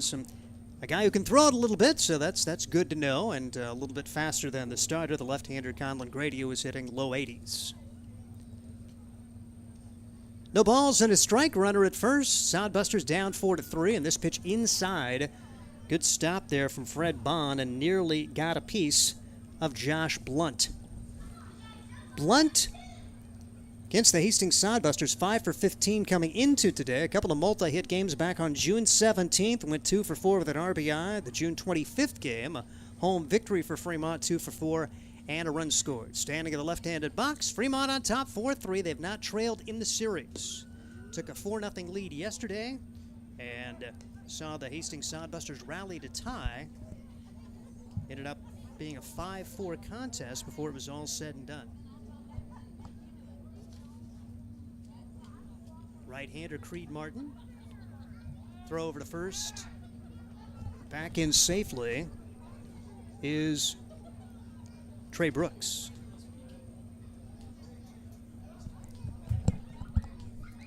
(4-3) the score. The Hastings Sodbusters trail it here as Creed Martin. Runner at first, nobody out, and the pitch is skied foul.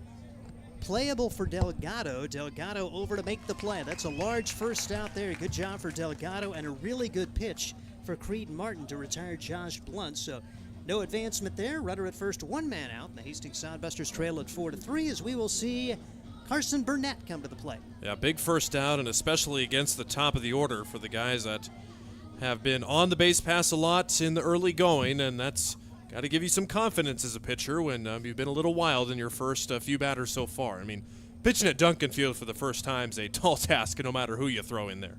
Burnett 2 for 2. He has had a good start.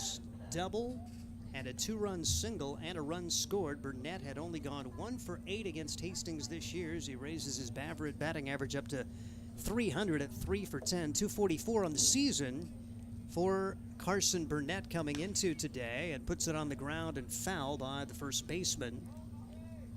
As Carson Burnett trying to come through with his 3rd hit of the day. Burnett out of Ohlone College in California. They're the Renegades.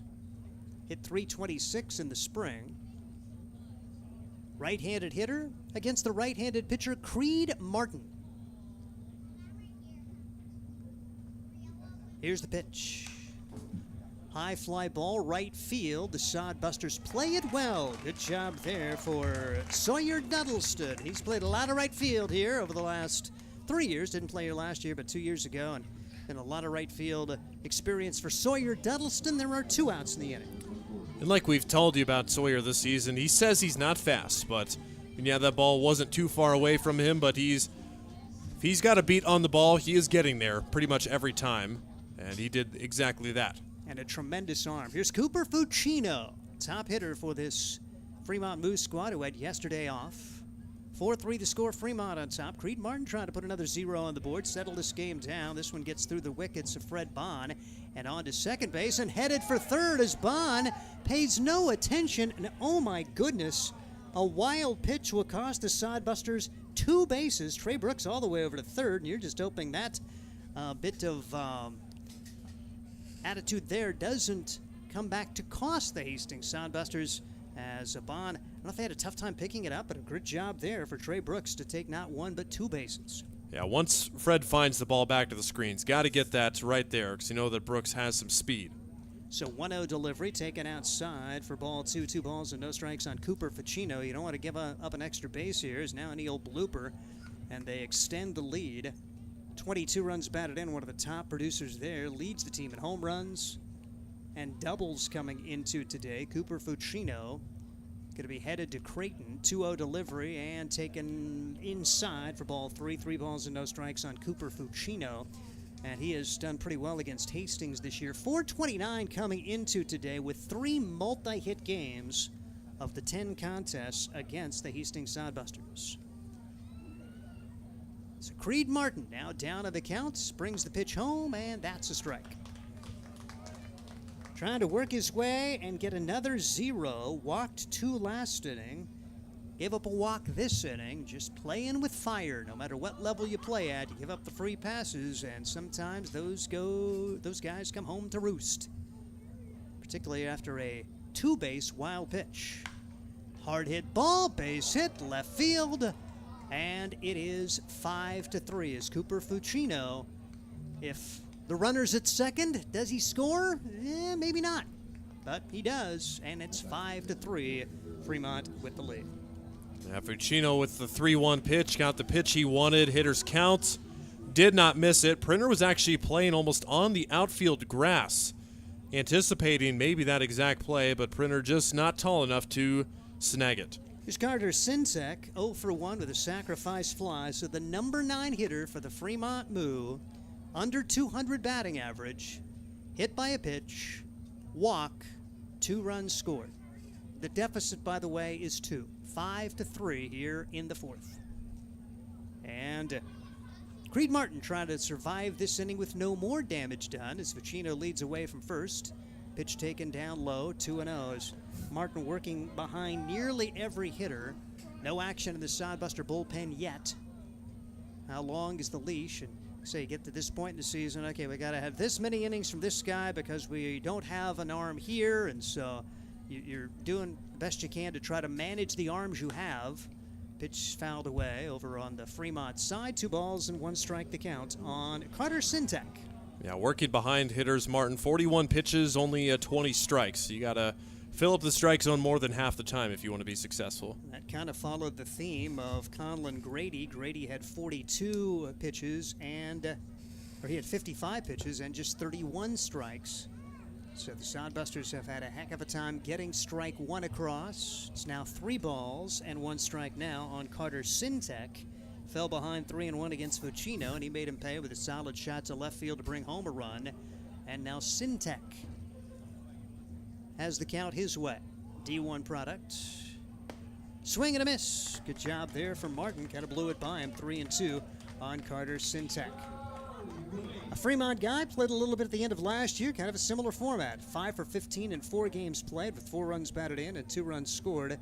Had 2 of those RBIs and scored once yesterday against the Sodbusters in that 5-4 victory against Hastings. 3-2 pitch, bouncer left side. Josh Printer can't field it on the short hop. There will be runners at first and second. Gotten spoiled by Josh making those kinds of plays so regularly, but just could not get a clean read on it. And now can Creed Martin bounce back from Hastings' 3rd error of the ball game, and we're still just in the 4th. Yeah, tough in between hop. It's absolutely a do-or-die play there, and you put it perfectly, Steve. We're just so used to seeing Printer be Mr. Automatic out there and making those plays, but you can't win them all. Unfortunately, not the best time to make that error. Caden Anderson now trying to really make it hurt. 1 run has scored so far. Big swing, no contact. Actually, they say foul tip into the glove of Fred Bond. No balls and a strike. A guy starting to get loose, but now nobody throwing for Hastings. As Creed Martin seeing the pitch count elevate. Get a crisply pitched game. You're going to have about 100 pitches in 9 innings. The Sodbusters are approaching 100 pitches through 4 innings so far in this one. Matter of fact, over 100 pitches now, and we've not retired the third man here in the top half of the 4th inning. If you are in the Hastings area, there's plenty of time to come on out, take advantage of the concessions, and watch what seems to be a very competitive game here, as you feel like 5-3 is not going to be the final in this one. Sodbusters feel like they've got some offensive potential, and Fremont doesn't appear to be done scoring yet either. Here's the pitch. Foul back. 2 strikes the count now, and Fred Bond, I think that one go off the mask, and so we'll see the home plate umpire head on out and give him a moment. Bill Biven working the plate today to go along with Daniel Roth, the field umpire, 2-man crew here in the Independence League. 2 on, 2 outs, an 0-2 count, so an opportunity for Creed Martin to pitch on his terms. He hasn't had many chances to do that for the Hastings Sodbusters. And the delivery. Just misses outside. Could not get the call on that one, but I believe it was outside. 1-2 the count now on Caden Anderson. He has been to the plate twice. He has walked twice. After getting a hit yesterday in his Fremont Moo debut. Going to be headed to the University of Nebraska. 1-2 pitch on the way for Martin. Did he go? Not called that way, and you've got your field umpire out there who has no view of it, and it's going to be 2 balls and 2 strikes on Caden Anderson. Looked like a swing to me. Hastings Sodbusters down 5-3 as Fremont gets an insurance run on the board here in the 4th, and looking for more. 2-2 pitch. This time it's a swing and a miss, and after all of that, 1 run scores. We head to the bottom half of the 4th inning. It is 5-3 Fremont. This is Sodbuster Baseball.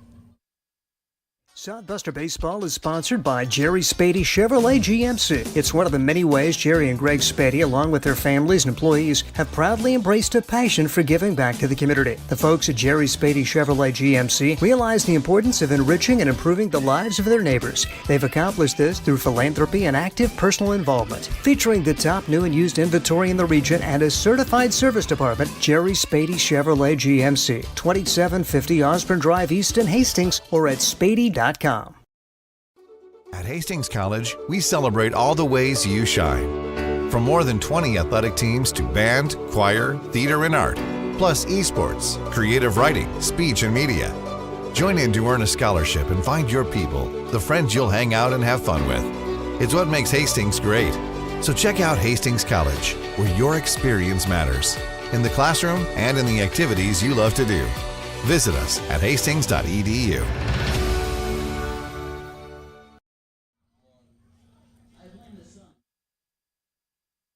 Head to the bottom half of the 4th inning. The Hastings Sodbusters are down 5-3. Interesting scoring. Carter Sintak is given an infield single, so no error on Josh Printer.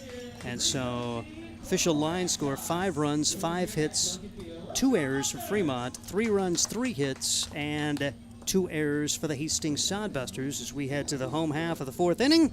Still plenty of offense here in this game for only 3.5 innings. Sodbusters will go with their 8, 9, and 1 hitters. Luke Ray, Kyle Hildebrandt, both scoring runs after their first at-bats. Taylor Gill will also bat here in the 4th inning. It's just keep battling. This is not one of those pretty games, and most of the Fremont Hastings games have been really crisply played, well played, pitchers kind of duels, maybe due for a game like this, and this has all the makings of a 10-8, 9-7 kind of game, but really doesn't matter as long as Hastings comes out on top. Find a way to win. Not necessarily a total must-win situation, but you feel like if you're going to have a chance down the stretch, got to beat these guys the next 2 days. Here comes Luke Ray, reached on a fielder's choice and scored a run. He put the ball in play, and it was thrown away by Dylan Brandenburg, who was trying to force out Jared Delgado at second. What could have been a double play turned into an error, and the Sodbusters would take advantage with 3 runs. Line drive, center field, base hit. Luke Ray is aboard for the second time with his first hit of the day. And a good job for the Arkansas Tech Wonder Boy from Dardanelle, Arkansas. Mechanical engineering major doing a good job working that to center. And here's Kyle Hiltbrand. Yeah, both bottom 7, 8, 9 guys getting on base tonight quite a bit. All three for the Sodbusters and all three for the Moo have seen the base pass at least once. And we see Kyle Hiltbrand. Hiltbrand reached on an error his first time up, put it in play on a bunt, and saw Caden Van Hill hustle down, but then basically hit Hiltbrand in the back, running down the first base line on the throw. Good eye for Kyle Hiltbrand. Watches the first two go by for a 2-0 count. Love to get the 8 and 9 hitters up there with 1, 2, and 3 coming up. At a 5-3 contest, bottom half of the fourth, Sodbusters have been playing from behind throughout this series. Down 4-0 yesterday, down 4-0 today. Battle back to a 4-3 deficit, now down by 2. Hiltbrand puts this in play to the left side. That's through for a base hit. Back-to-back singles from the 8 and 9 hitters, and the table is set for Gill, Printer, and Ronkin here in the fourth. If you can get those bottom hitters cooking, it is a recipe for success for the Sodbusters. And right guys, like you said, Steve, coming up at the right time. And for the team that has been struggling with the hitting in those big situations, yeah, they got to those runs across in the second inning, but that first one plagued them too. Big opportunity here, need to cash in. Taylor Gill. Single, stolen base, wild pitch back in the first inning, but he was stranded at third with less than 2 outs. Tries to bunt here, bunts it foul. Technically trying to lay down the sacrifice, but with his speed, you put the ball in play, a good opportunity. He wants to bunt to the third baseman, and Dylan Brandenburg knows that. So Brandenburg playing about 3 steps inside the bag. Now he'll back up even to the bag. Interesting situation here as the wheels are returning. We'll see if they let Taylor swing away. Went 8 for 11 against Casimir to 3-game series. Hate to take the bat out of his hands. He's swinging here. He drills it to right side. That is going to fall for a hit. The Sodbusters are going to try to score the run from second. Here comes the throw home. It's going to be cut off. RBI single for Taylor Gill. The first 3 have reached in the fourth. Luke Ray scores. Hiltbrand ends up at third. The Sodbusters are within a run. Nobody out in the home half of the fourth. So glad the bunt sign was off there. In the words of Coach Kent Murphy, bunting sucks. So end up with the guy at the plate who's swinging such a hot bat. Taylor Gill, another multi-hit game, his third in a row. And why not let him swing away? And Josh Printer with a chance to get this game tied, believe it or not. Printer an RBI single his last time up. First pitch to him in the turf. 1 ball and no strikes on Josh Printer. 1 for 2 on the day for Josh, batting .265 coming in. A team best 24 runs scored and a team best 24 walks. Has really struggled against Fremont. Batting 100 against the Moo. Bouncing ball, third base, and they've got a guy in a pickle between third and home. Fucino trying to run him back, and back and forth we go. Here comes the throw home. Out at home will be the Sodbusters' Kyle Hiltbrand. The good news is Hiltbrand able to hold up the action long enough to allow Taylor Gill to get to third and Josh Printer to second. So it wasn't the perfect situation, but second and third 1 out and still only down by 1. Yeah, it's second time in a row. It's in 2 nights. The Sodbusters have been caught by the third baseman of Fremont. And in between, just an awkward spot there. Yes, Hiltbrand wants to score there, but the play there is make that third baseman throw the long throw to first. But like you said, fortunate enough, the Sodbusters traded places with him. And Bryce Ronan, his first pitch swinging. This should be deep enough to score the tying run as it's caught by the center fielder. Here comes the throw home. It's not going to be in time, and they will also move the player from second to third. So Bryce Ronan, a pair of sacrifice flies today. This one goes to Trey Brooks out in center field. Taylor Gill will score the tying run, and Josh Printer, the lead run, goes to third. Ladies and gentlemen, it's 5-5, and we have not completed the fourth inning yet. Better believe it, baby. If we keep this up, 12-10. That's kind of what we're looking at, and about 11 o'clock. Yep, I was about to say it. We're going to get out of here close to midnight. And Ryan gets up at about 5, maybe 4:30. Same story here. How about a Sodbuster lead? Sawyer Duddleston, RBI single with 2 outs. One of the captains comes through, a big 2-out hit, and after a 4-0 deficit after 2, Hastings has a 6-5 lead in the 4th as Sawyer Duddleston has had a productive day and Ryan Jarvis tries to keep it going. Don't mind staying a little bit longer if the Sodbusters can keep this thing up. It'll provide some good content for the radio in the morning. Ryan Jarvis takes ball 1 as I've been getting up at about 5 with the sun going to the detasseling. So yeah, between you and I, we don't get a whole lot of sleep anyway. 1 ball and no strikes the count, and the pitch, swing and a miss. Ryan Jarvis 1-1, and seems to be fighting a little bit the last couple of days. He's been one of the more consistent hitters for this Hastings team. Had a 2-for-5 game at Casper, and also a 1-for-3 contest. Yesterday he went 0-for-4. Just had a couple of disappointing at bats by his standard the first 2 times today. Popped it up the left fielder, popped it up to the third baseman, and 2-1 the count on Ryan Jarvis. Trying to keep this inning going. Sodbusters have 3 on the board to turn this game around, leading at 6-5.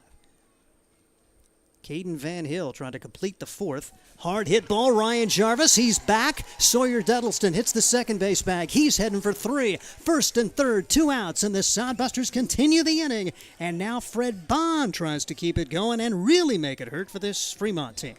Breaking ball right there on the 2-1 pitch, and Van Hill hung it there. Jarvis waited back just long enough to keep that fair down the right field line.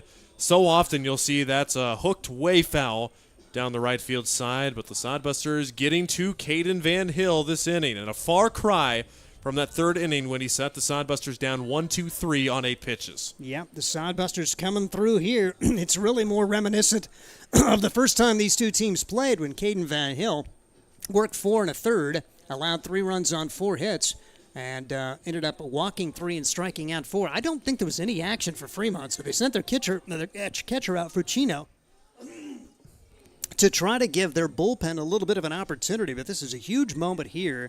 It'll be interesting to see. Ryan Jarvis runs pretty well. Do you try to maybe get a double steal and bring a run home? You saw Fremont do that earlier in the game. First pitch to Fred Bonds in the turn. What a stop for Fucino. That saves a run right there as he get it on the short hop coming out of his stance. And the count goes to 1 ball and no strikes on Fred Bond. 8th man to bat in the inning. 3 have scored so far. Trying to get a tack-on run or 2 right here. Jarvis a decent lead at first. Duddleston running at 3rd. And the off-speed pitch, bounce back up the middle. The shortstop's got it. Dishes to second. Anderson takes care of Fred Bond on the underhand toss to second base to force Ryan Jarvis. Fielder's choice for Bond to end the inning, but Hastings gets 3. The 8 and 9 hitters set the stage, and Hastings comes up with 3 runs on 3 hits, and 3 runs on 4 hits, and they leave a man. We head to the 5th. It's a 6-5 game with the Sodbusters leading. You're listening to Hastings Sodbuster Baseball. Blue Fork Kitchen features elevated comfort food in a family-friendly, fast casual environment. With a full menu, you can sit down for a nice meal or order online for pickup. From salads and wraps to burgers and steaks, Blue Fork Kitchen has your kind of food. Open Tuesday through Thursday, 11 to 9 p.m., and Friday and Saturday, 11 to 10 p.m., with a special brunch buffet Sunday from 9 to 2 p.m. Blue Fork Kitchen is located in the Cimarron Plaza, 38th and Osborne Drive in Hastings. Like them on Facebook. Core CPAs is your locally owned, full-service accounting firm. Our team of professionals have years of accounting experience and focus on building in-depth relationships with our clients. Our comprehensive and customized solutions are tailored to your specific needs. We pride ourselves in our commitment to integrity, objectivity, and professionalism. At Core CPAs, we provide tax services, payroll, bookkeeping, assurance and financial reporting, and much more. Visit our website at corecpas.us. Sodbusters get 3 runs on 5 hits in the bottom of the 4th inning to turn this game around. They have now out-hit Fremont by a count of 8-4 in the game, and they now lead the game by a score of 6-5. Let's turn things over to Ryan Valenta. Thank you, Steve. And the Sodbusters will turn things over to, by my dubbing, Mr. Tungsten Arm himself, Creighton Jacobitz, the hometown kid, Adams Central product starter for 4 years, will make the appearance tonight. He's had a few days off after Jacobitz appeared in the Friday rout of Casper on the road, where he pitched the final 3 innings, only allowed 2 hits, walked none, and struck out 7 batters. So Jacobitz's last outing very good, and he's been one of the guys that has appeared a lot out of the bullpen this summer season. Going to be making his 14th appearance tonight, and he will try and keep this Fremont team at bay, which has scored in 3 of the 4 innings so far. But for Creighton, making his, like I said, 14th appearance, 1-0 record, 3 saves on the summer season, and also has about a 2-to-1 strikeout to walk ratio, and like I mentioned, that 7 strikeout to no walk game in the Casper last time out. So the left-hander knows this park well and knows how to pitch here, and see what he can offer for the Fremont offense, as they scored 1 run last inning, but Sodbusters with 3 runs in the 4th inning. They now lead it for the first time this series, 6-5. And this 5th inning will get underway in just a moment. First batter, Isaac Bonner, followed by Dean Reynolds and Dylan Brandenburg. Game 2 tonight, Game 3 tomorrow.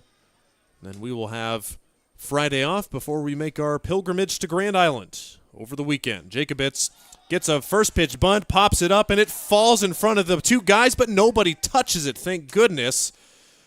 But that should be an out there. Jacobitz and Bond not on the same page, thought each other was going to catch it, and it's a loud foul ball. And you hope that doesn't come back to roost here for the Hastings Sodbusters. They've been, say, a little bit of, it's ragged. It's been a little ragged today for both defenses, and not a very crisply played game. And, yeah, you just hope that your pitcher doesn't have to throw more because of plays like that. So now an 0-1 to 1-1 pitch from Isaac Bonner. Bonner 0 for 2 has fouled out and struck out. Bonner coming into tonight's contest as he puts one into the right side. Ray bobbles it, bobbles again, and safe at first base, Isaac Bonner, and this game keeps getting sloppier by the inning. Should have retired him twice and couldn't. Now Creighton Jacobitz going to have to battle here with a runner at first and nobody out. Just as in the mind of Jacobitz there, it is 2 plays that should have gone your way. Can he overcome the unfortunate happenings to keep things rolling here? First pitch swinging, Dean Reynolds in the air to right field. Duddleston camps under it, makes the grab for out number 1. There's a first pitch out, and Bonner stays put at first. And you're a guy that you want to get up there and swing away, but after seeing what happened earlier, I may take a pitch or 2 right now. But yeah, kind of bailed him out a little bit. Sodbusters will certainly take that, and 1 on and 1 out now. All 4 swinging at the first pitch if it's right there, but just given the certain circumstances for a pitcher who may be a little bit rattled, make him throw you a strike or 2. Showing bunts and getting it down. The throw to first from Jacobitz is perfect. The sacrifice is successful by Dylan Brandenburg. It's the 2nd out of the inning, and Fremont will have the game-tying run in scoring position for Trey Brooks, and got to get him out. We've been preaching that from the start. Brooks coming into tonight's contest, a 154 hitter, just 1 hit against Hastings this year, but he's been hit by a pitch and walked so far tonight. Strike called on the inside corner for Jacobitz. Sacrifice bunt 1-3 for the putouts if you're keeping score at home. The 0-1 way inside, and Brooks bends back out of the way. 1-1 from Creighton Jacobitz. You know, he would have loved to had an extra year to get involved with that Adams Central State baseball team this year, making state for the first time in program history. That one gets away from Bond, and easy making it to third is Isaac Bonner, and he stands there with 2 outs. It'll be a 2-1 count, and Sodbuster pitchers not making it easy on Fred Bond tonight in his first game back in almost a month. Put that down officially as 3 wild pitches for Sodbuster pitchers tonight, and giving themselves An opportunity to gift Fremont a run here. Ground ball to the right side and through for a base hit. Oh, man. Trey Brooks, only one hit against Hastings this year. There is number 2. And it comes at none bigger time as the error and the wild pitch comes around to score. And it's a tie ball game once again, 6 apiece. Yep. Here you go, Fremont. Tie the game. And that just makes you pull your hair out. And I don't have much hair left, so tough inning. I'm only 25 years old, and I'm already losing some hair, too. That's just it's never mind. Not going to dive down that rabbit hole. Back to the top of the order here at Duncan Field. It's a new ball game, 6-6. Fremont's tied it up here in the 5th inning. Still not halfway done with the game, and we're about an hour and a half into game time here. In game number 2, Josh Blunt up for the 4th time. Takes the 1-0 pitch right down the gut for strike 1. Blunt 0 for 2 has struck out, popped out, and was hit by a pitch. Not the cleanest of games for either side pitching-wise, especially for the Sodbusters. They've had traffic on the bases plenty in every inning so far. Say the best inning was when Fremont only left 1 on base. That was thanks to the gun of Fred Bond behind the plate throwing out a would-be base stealer. 2-1 to Blunt, checks his swing, does not go, and takes ball 3. Jacobitz has been used a lot as of recent. Seems that he always has it in him, though. I mean, if you look at it, Creighton on the mound, just such an easy, smooth delivery, and is still able to put some speed behind it. 3-1 call to strike. The runner thought it was ball 4, and Brooks fortunate enough to get back in there safely. Brooks started his jog to second base. When he realized it was strike 2, had to dive back into first. So now it's a 3-2 count with 2 outs. Brooks will get a head start. Jarvis retreats to his normal first base position. And here comes the payoff. Bender, strike 3, right in there. See you later. Blunt not expecting the hook. That's what he got, and Jacobitz allows the run, but we're still at a tie ball game. It's 6-6. The offenses are hot now. We'll see what the Busters can do in the home half of the 5th inning after this. Hastings Sodbusters baseball's in full swing, bringing you another fun-filled summer of high-level collegiate wood-bat baseball at historic Duncan Field. A great way to spend a summer evening with your families at a Sodbusters baseball game. Go online to HastingsSodbusters.com for their home game schedule or to purchase tickets. Hastings Sodbusters baseball. It's a hit. Got the spirit of the game. The Hastings Sodbusters. Nothing like relaxing on a summer day. Nothing like taking in a Hastings Sodbuster baseball game. And there's nothing like an ice-cold Pepsi to make the day perfect. Pepsi Cola of Hastings wants to make your nothing like be the best day it can be, whatever the occasion.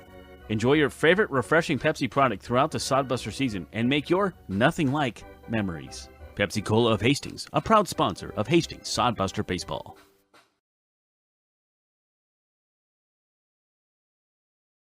What a wacky ball game we've had tonight, and still plenty of baseball left to be played. Halfway through officially now, through 4.5 innings, as Fremont goes to the bullpen for the first time tonight, as the starter Caden Van Hill gives way to Bobby Simmons.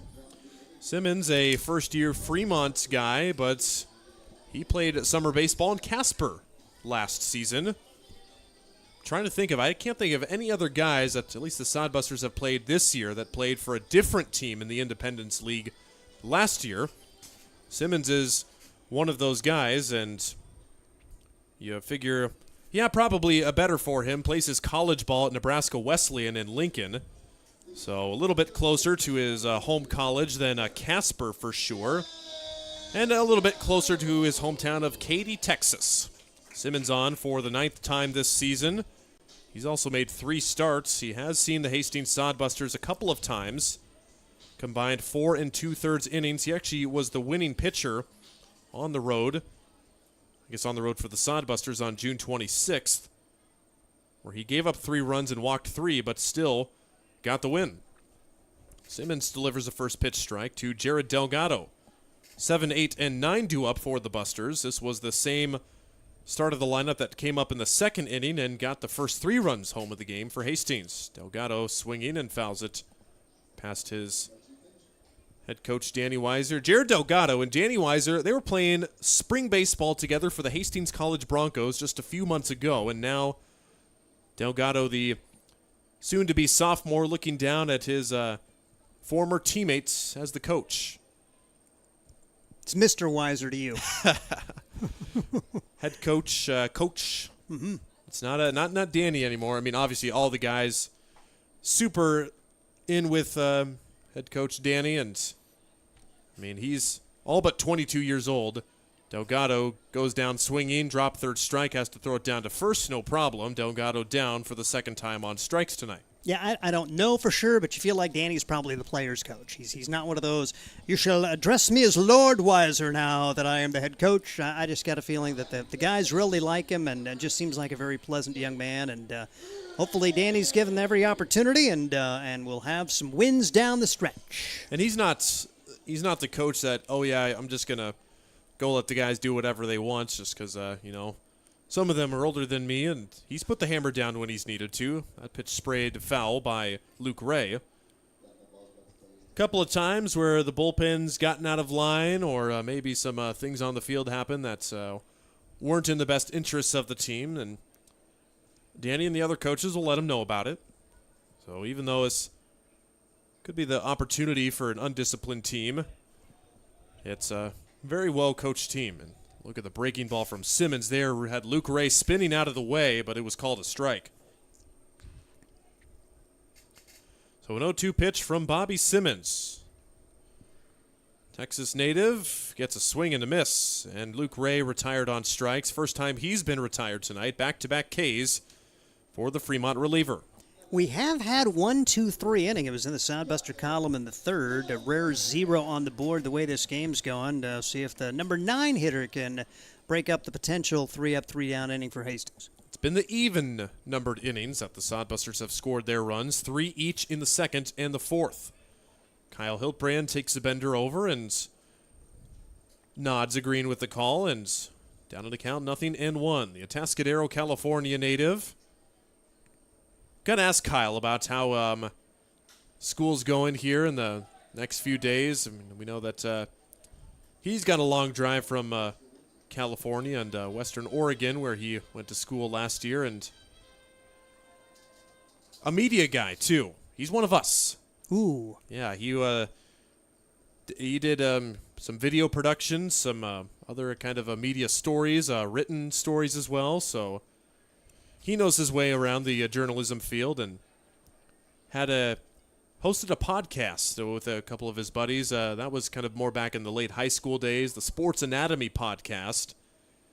I caught up with him last season, said, yeah, that's kind of working right now. And, well,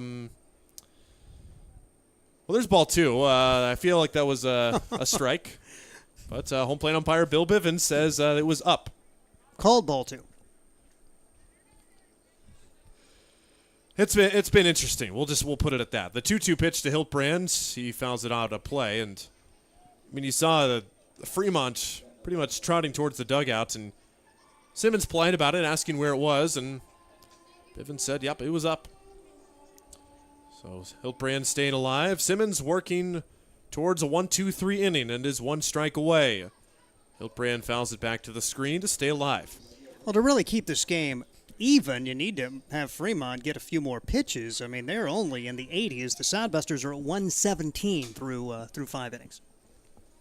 And both teams have the series finale and the season series finale tomorrow, where the Sodbusters at least get Friday off. Ground ball to the shortstop. And low throw, but dug out. Anderson makes the throw. Burnett gets the squeeze on it. 1-2-3 go the Sodbusters. Couple of strikeouts for Bobby Simmons in his debut here in this series, and it is a 6-6 ball game. We go to the 6th inning on Sodbuster Baseball. Hi, I'm a baseball umpire. My job can get pretty stressful. I have to keep my eyes open at all times, and if I don't make the right call, people boo me. So to relax, I visit a Nebraska lottery retailer like this one and buy some scratch tickets. It always calms me down. Hey, you cut in line. I did not. All right, you're out of here. Hey, he didn't cut. All right, you're out of here. I feel better already. The Nebraska Lottery. Top prize odds vary by game. Make your next pit stop at the Coach's Corner. A friendly staff and a deep lineup of snacks. You can find Coach's Corner in North Hastings on Osborne Drive East. More than just a gas station, Coach's Corner is the place to get delicious pizza made fresh for you and your family. Don't take our word for it. It's so good it'll be featured at selected Sodbuster home games this season. For a convenient and clean experience, be sure to check out the new convenience store in North Hastings, Coach's Corner. Sixth inning of work here where Creighton Jacobitz back out on the mound, and it's a 6-6 ball game. Fremont tying it with 1 run in the 5th on a little bit of miscues by the Sodbuster defense, but Jacobitz will try and calm them down. Busters not able to get a run across as they went down 1-2-3. Steve Stein got you for the next couple of innings. About some zeros on the board for the Sodbusters. They have been able to put up 1-0 against Fremont, a team which is coming in at 245 on the year, but 1 in the first, 3 in the second, nothing in the third, 1 in the fourth, 1 in the fifth. Moo battling back to tie it up after they had taken a 4-0 lead. This is a wild, wild game as Carson Burnett steps in. Creighton Jacobitz has the first pitch just drop the bottom out of, and first pitch strike for Creighton Jacobitz, who battled around a couple of defensive miscues and gave up 1 run last inning. It was unearned as the pitch is taken high for a ball, 1 ball and 1 strike. Jacobitz, oh my goodness, comes through Friday with that aforementioned 7 strikeout game, picked up a 3-inning save for the Hastings Sodbusters. That was that wild 18-7 game. When he came in, it was very much a contest, and he closed the door. And then he came back Sunday for good measure. 2 innings pitched, no runs, a hit, and 2 strikeouts. He's fallen behind here, the first man in the 6th innings. Creighton going to have to battle, otherwise he walks a man. It's been a struggle as we have seen 5 base on balls the first 5 innings of the contest, and let's just make it an even 6. 6 seems to be the number. Fremont 6 runs, 6 hits, and now they have walked 6 times. We will see Cooper Fucino come to the plate.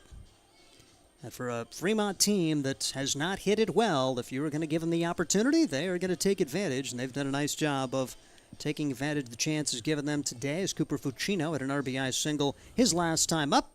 So they're going through the order here for the 4th time in just the 6th inning. It's got the makings of you getting a chance to bat 7 times in 9 innings. The pitch taken high and outside, 1 ball and no strikes.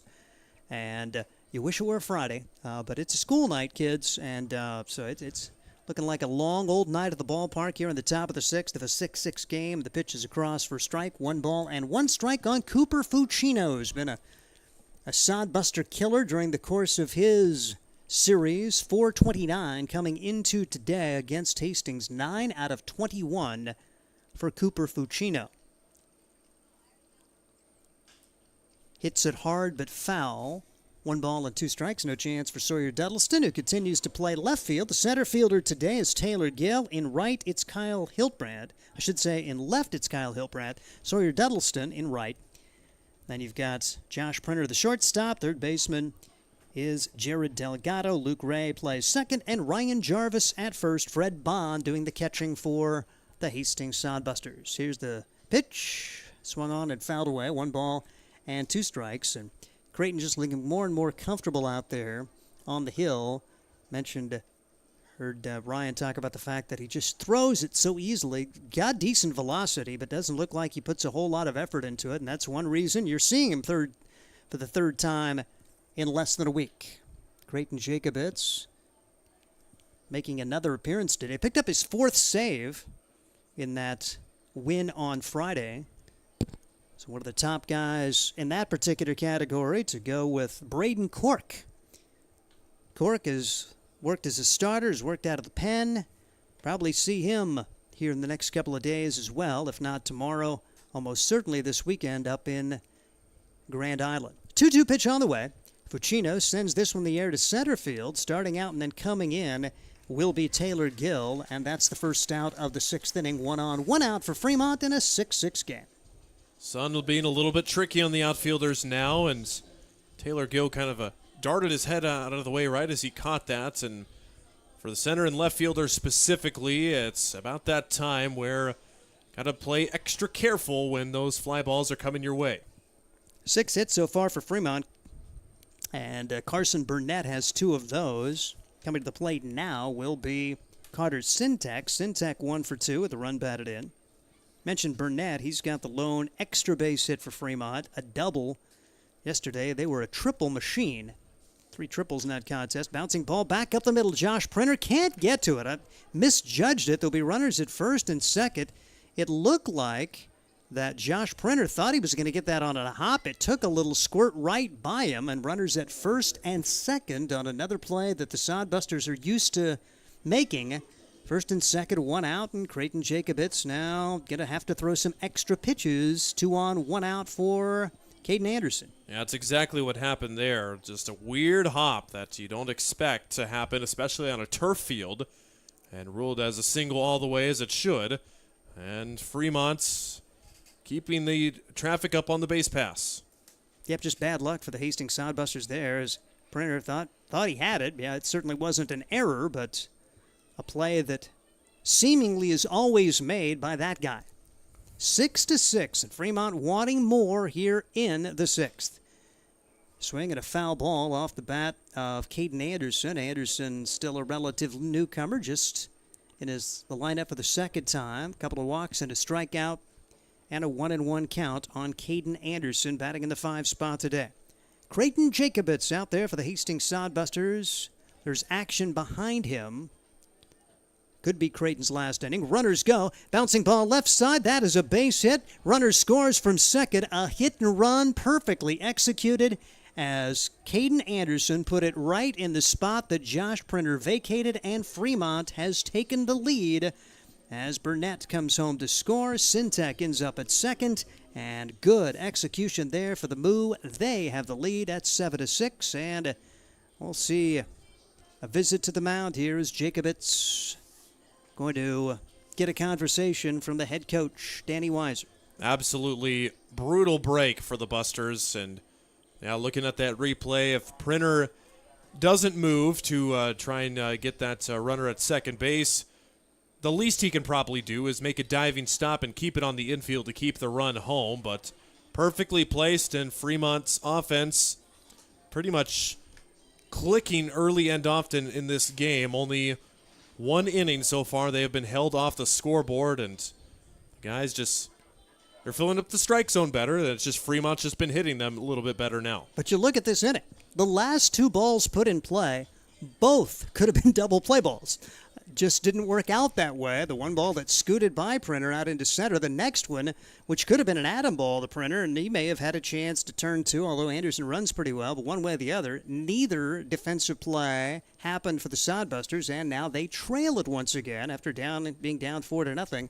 Give Fremont some credit. The pitch taken inside by Isaac Bonner. Bonner reached on an error his last time up. He is 0 for 3 with a run scored in this one.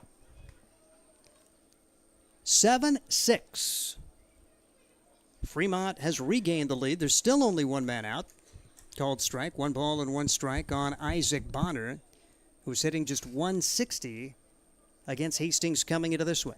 Final game of the season between the 2 teams tomorrow. Fremont trying to extend its winning streak to 6 against Hastings. Bouncing ball to the right side. That is going to be picked up by the first baseman, Jarvis. Throws to second. That's all they'll get. Well played by Jarvis as he guns it over to Printer. They'll force out Anderson there. 3-6 on the putout. Bonner aboard on the fielder's choice. Sintek advances to third. And a big moment in this game is Dean Reynolds trying to keep it going.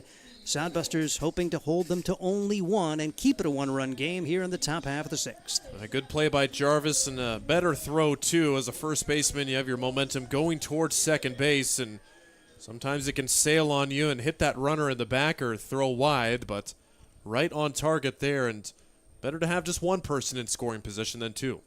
Here's the pitch, way outside, ball one ball and no strikes. Fred Braun going to be tough back there. Nothing gets by. Don't want to give up another cheap one. The Sodbusters have given up some soft runs today. That last inning, just here you go, Fremont. Had a double steal executed with 2 outs. And the Sodbusters went ahead and threw with a runner at third. Big swing, no contact, 1 ball and 1 strike. The fans into it here as they saw Dean Reynolds go down on strikes back in the second to get an alcohol special here. He is the beer batter.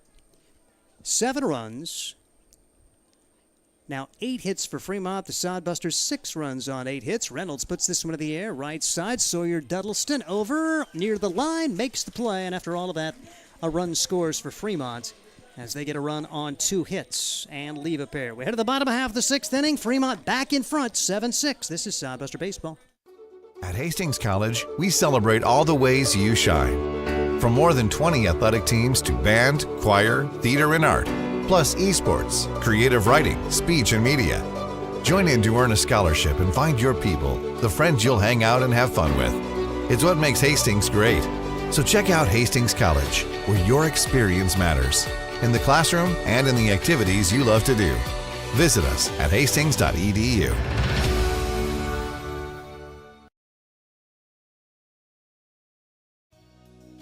Blue Fork Kitchen features elevated comfort food in a family-friendly, fast casual environment.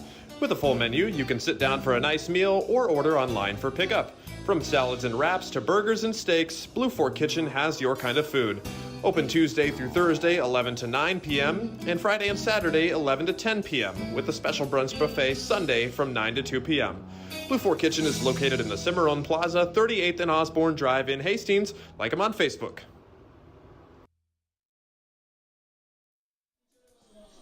It is Sodbuster Baseball as out of the bottom half of the 6th inning. Hastings battled back from a 4-run deficit to take the lead, but Fremont with single runs each of the last 2 innings to grab a 7-6 advantage, and Bobby Simmons stands to be the winning pitcher now. If Fremont never trails again, we'll see if the Sodbusters can find their even inning magic. As Ryan mentioned earlier, 3 in the 2nd, 3 in the 4th. You figure you get 3 in the 6th, 3 in the 8th. Is 12 enough today? I don't know. Oh, man, if it is, then you hope that you save some of the offense for tomorrow then, too. But speaking of 12 runs, that's what Oahu's up right now, 12-7 against Spearfish. And that's in the 8th inning. They beat them a couple of days ago, and that's good news for both Fremont and Hastings, as Spearfish 10-4 in second-half standings, 24-15 overall. Sodbusters 23-18, so they're a game and a half back of them, and 3 games back of Fremont heading to today, who's 26-15, trying to pick up a game on Fremont. This is a critically important game in the course of this contest, even though there's still 2 weeks to go. Your last chance to face Fremont and need to win the head-to-head matchups. The Sodbusters have Taylor Gill at the plate. He's got another multi-hit game. Beautiful bender from Simmons, and Taylor Gill, a 1-1 count on him. Single and RBI and a run scored back in that 4th inning as Hastings turned the game around to take the lead, but nothing since, and Fremont scratching across runs each of the last 2 frames, 2-1. That run, the tying run in the 5th, was particularly painful because it was just, here you go, Fremont. Sodbusters could not make a play on a pop-up that actually rolled into foul territory, so they had another chance at him, and then it was an error that allowed that guy to reach. Then sacrifice, wild pitch, and 2-out single to get the run home, and you just think, Pitch fouled away. 2 balls and 2 strikes on Taylor Gill. One of those that just makes guys like Scott Galusha so happy. He's the president, owner, and he would have... kind of glad he wasn't here in the 5th for that, because that, he would have not used profanity, but I know where his head would have been. Yep. Pitch fouled away, 2 balls, 2 strikes on Taylor Gill. You got a defense which has been pretty solid this year, but Hastings has been really shaky today, as they have 3 official errors, and there's been a couple other things that thinking, wow, that's plays that usually happen and just haven't. 2-2 pitch on the way. Gill drives this one in the air to right field, but fairly routine by Duncan Field standards as Josh Blunt takes out Taylor Gill. He's 2 for 4, and it'll be Josh Printer and Bryce Ronan to try to get the offense reignited. 7-6, Fremont on top here in the 6th. Josh Printer can see the end in terms of his playing days. Is going to be hanging it up. In all likelihood, coaching will be his next opportunity. The guy who just came off a spring at Houston Christian University. Strike one on Josh Printer as he offered at that curveball that was likely out of the zone. Got his degree in interdisciplinary studies. So what do you do with an interdisciplinary studies major? And Josh said, coach. So that's what he wants to do. And just has the demeanor for it. I think he'll be a really good coach. Swings and misses here. No balls and 2 strikes on Josh Printer. Printer 1 for 3 in the game with a run scored and a run batted in for the Hastings Sodbusters. Has been one of the leaders in runs scored this year. As a matter of fact, first on the team coming into today. Also leads the team in walks. Been a lot of guys close to that top in all of those categories. No real standout for the Sodbusters in runs scored or in runs batted in. Really, the only guy dominating a category is Sawyer Duddleston and being hit by a pitch. 1 ball and 2 strikes, 1 out, and the delivery. Beauty. Printer knew it. That's a good one from Bobby Simmons as Printer could not pull the trigger. He is down on strikes, and all of a sudden, Fremont's got a little bit of a roll going on here as they have now retired the last 6. And so far, 5 for 5 for Bobby Simmons, kind of settling this game down a bit, and Bryce Ronan tries to salvage the inning. Bryce Ronan, a successful day, a couple of sacrifices for him, 2 runs batted in. He's also walked. Really fun interview if you want to catch that out on the Sodcast. Bryce Ronan, South Dakota Stater from Sioux Falls, and a great baseball family. As his grandfather was a former coach at Augustana, and the field is named in his honor. Pitch fouled away. 1 ball and 1 strike. Ronan battling a hamstring injury at the end of the South Dakota State season, so was not in the lineup, but was in the dugout as the Jackrabbits took out Nebraska and Lincoln. Really neat moment for South Dakota State in their spring season. 1-1 delivery. Down low. Some of his other highlights, a couple of trips to New Mexico early in the year. If you're playing baseball in South Dakota, New Mexico in March and February is probably pretty nice. Paradise. 2-1 the count on Bryce Ronan. Able to hold off on one down at his ankles, and it's now 3 balls and a strike on Bryce Ronan. They just appealed down to first, and Ross said he went. Okay, it's 2-2. My goodness. Yeah. Little different situation. Bobby Simmons trying to set him down 3 up, 3 down for the second straight inning, and also looking for his 4th strikeout. Settling the game down here for this Fremont squad after we'd seen offenses dominate. Pitch taken inside, and Fremont may not know that it's the 6th inning, and so the Sodbusters are supposed to score 3. 3 in the 2nd, 3 in the 4th. Come on. 3 in the 6th. Going to have to work hard to do that. 3-2 the count now on Ronan, and the pitch. Bouncing ball foul. Really nice action on that curveball from Bobby Simmons. Nebraska Wesleyan guy. Had a 5.05 ERA in the spring. 3-0 here in the summer season. An elevated ERA of 7.14, however. Making his 9th appearance, 22 2/3 innings pitched. Coming into this frame, he looks much better than that. Another 3-2 pitch. Ronan lines it, but right at the third baseman, Dylan Brandenburg. Look what I found.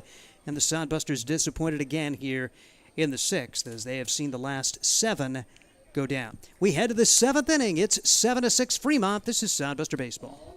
At Hastings College, we celebrate all the ways you shine. From more than 20 athletic teams to band, choir, theater, and art, plus esports, creative writing, speech, and media. Join in to earn a scholarship and find your people, the friends you'll hang out and have fun with. It's what makes Hastings great. So check out Hastings College, where your experience matters, in the classroom and in the activities you love to do. Visit us at hastings.edu. There's nothing like relaxing on a summer day. Nothing like taking in a Hastings Sodbuster baseball game. And there's nothing like an ice-cold Pepsi to make the day perfect. Pepsi Cola of Hastings wants to make your nothing like be the best day it can be, whatever the occasion. Enjoy your favorite refreshing Pepsi product throughout the Sodbuster season and make your nothing like memories. Pepsi Cola of Hastings, a proud sponsor of Hastings Sodbuster Baseball. Hastings Sodbusters go back to the bullpen as we will see the fourth pitcher for Hastings today. It's Dino Morales, a guy who saw some action already in this series. The losing pitcher went 1 1/3 innings, allowing no official runs, had that free runner come in. And 1 hit, 1 strikeout, no walks for Dino Morales, making his second straight appearance. Guy who comes in today with a 5.4 ERA, making his 8th appearance, 11 2/3 innings, 10 runs, 7 of them earned, 12 hits, 13 strikeouts, and 3 walks. Again, took the loss yesterday. He does have 3 saves this year. Maybe he can be a guy that can settle the game down. Bobby Simmons getting it done for Fremont, putting back-to-back zeros on the board, allowing his offense to come through, and Fremont has the lead again, trying to break the Sodbusters' heart once again.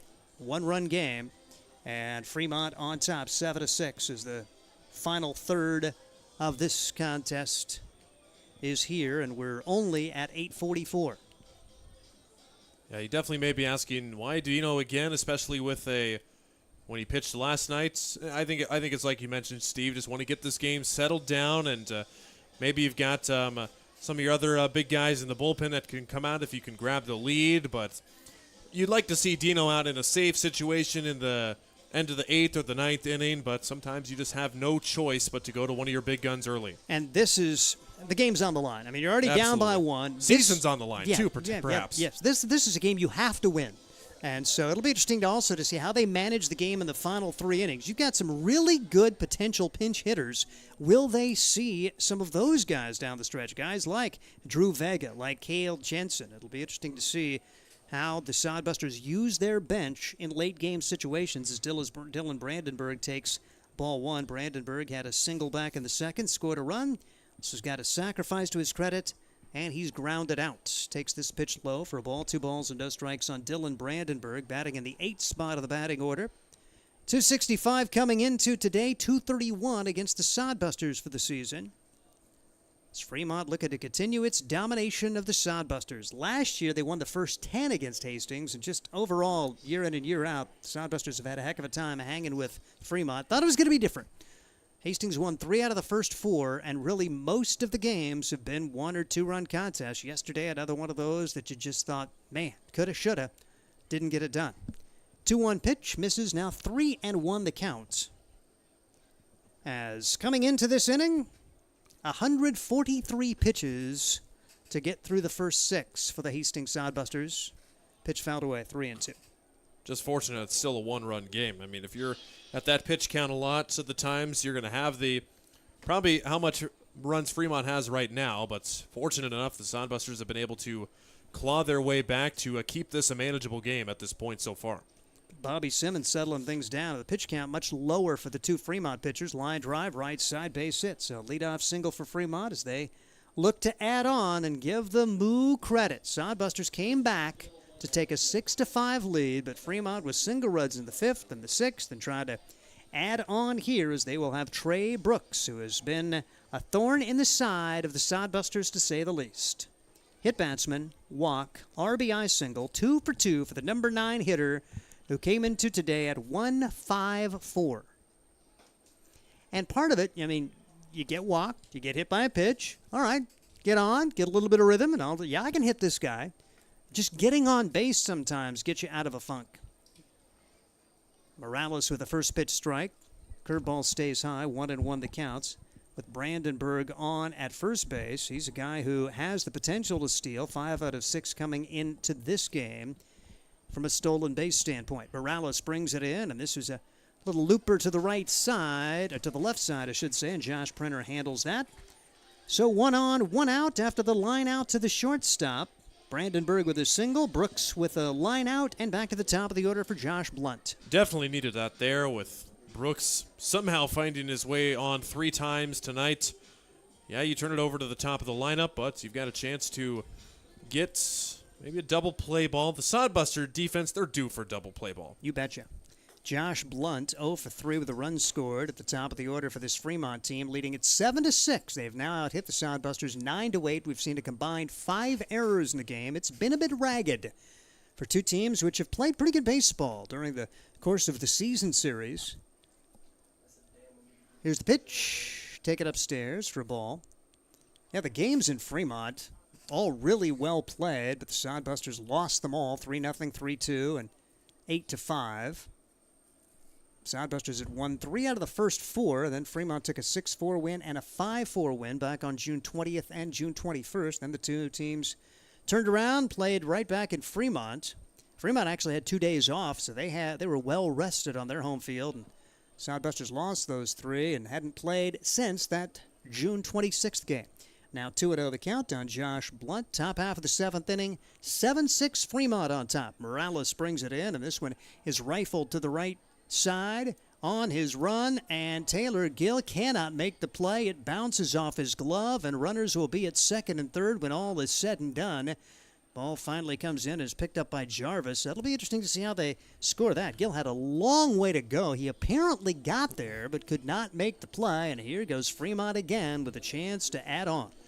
I would probably give that a double in my book, but yeah, like you said, Gill definitely got there. A weird hop, like once it hit him, it just went directly to the ground and then almost in front of him. Usually you see it tip off his glove and keep rolling a little bit, so curious to learn exactly where that ball hit his glove, and maybe a little bit fortunate if it gets a little farther away. Brandenburg probably comes around to score. It is a double, second and third, 1 out, and a pop-up right side. Sodbusters trying to get over there in foul territory. That is a huge out brought in by Jarvis, and after this, Morales has a chance to put a 0 on the board. And Hastings has not been able to finish the deal much this game, but that's a large second out. Can Hastings find a way to disappoint Fremont with a third base situation in less than 2 outs and keep them off the board? Thank you very much. Carson Burnett swinging the first pitch there and give the Sodbusters a little gift there, and that should give Dino a little boost on the mound.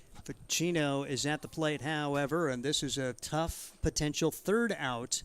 Cooper Ficino has got an RBI single to his credit back in the 4th inning. 1 for 3 on the day for the Fremont Moo, leading at 7-6. Big runs out there for Fremont.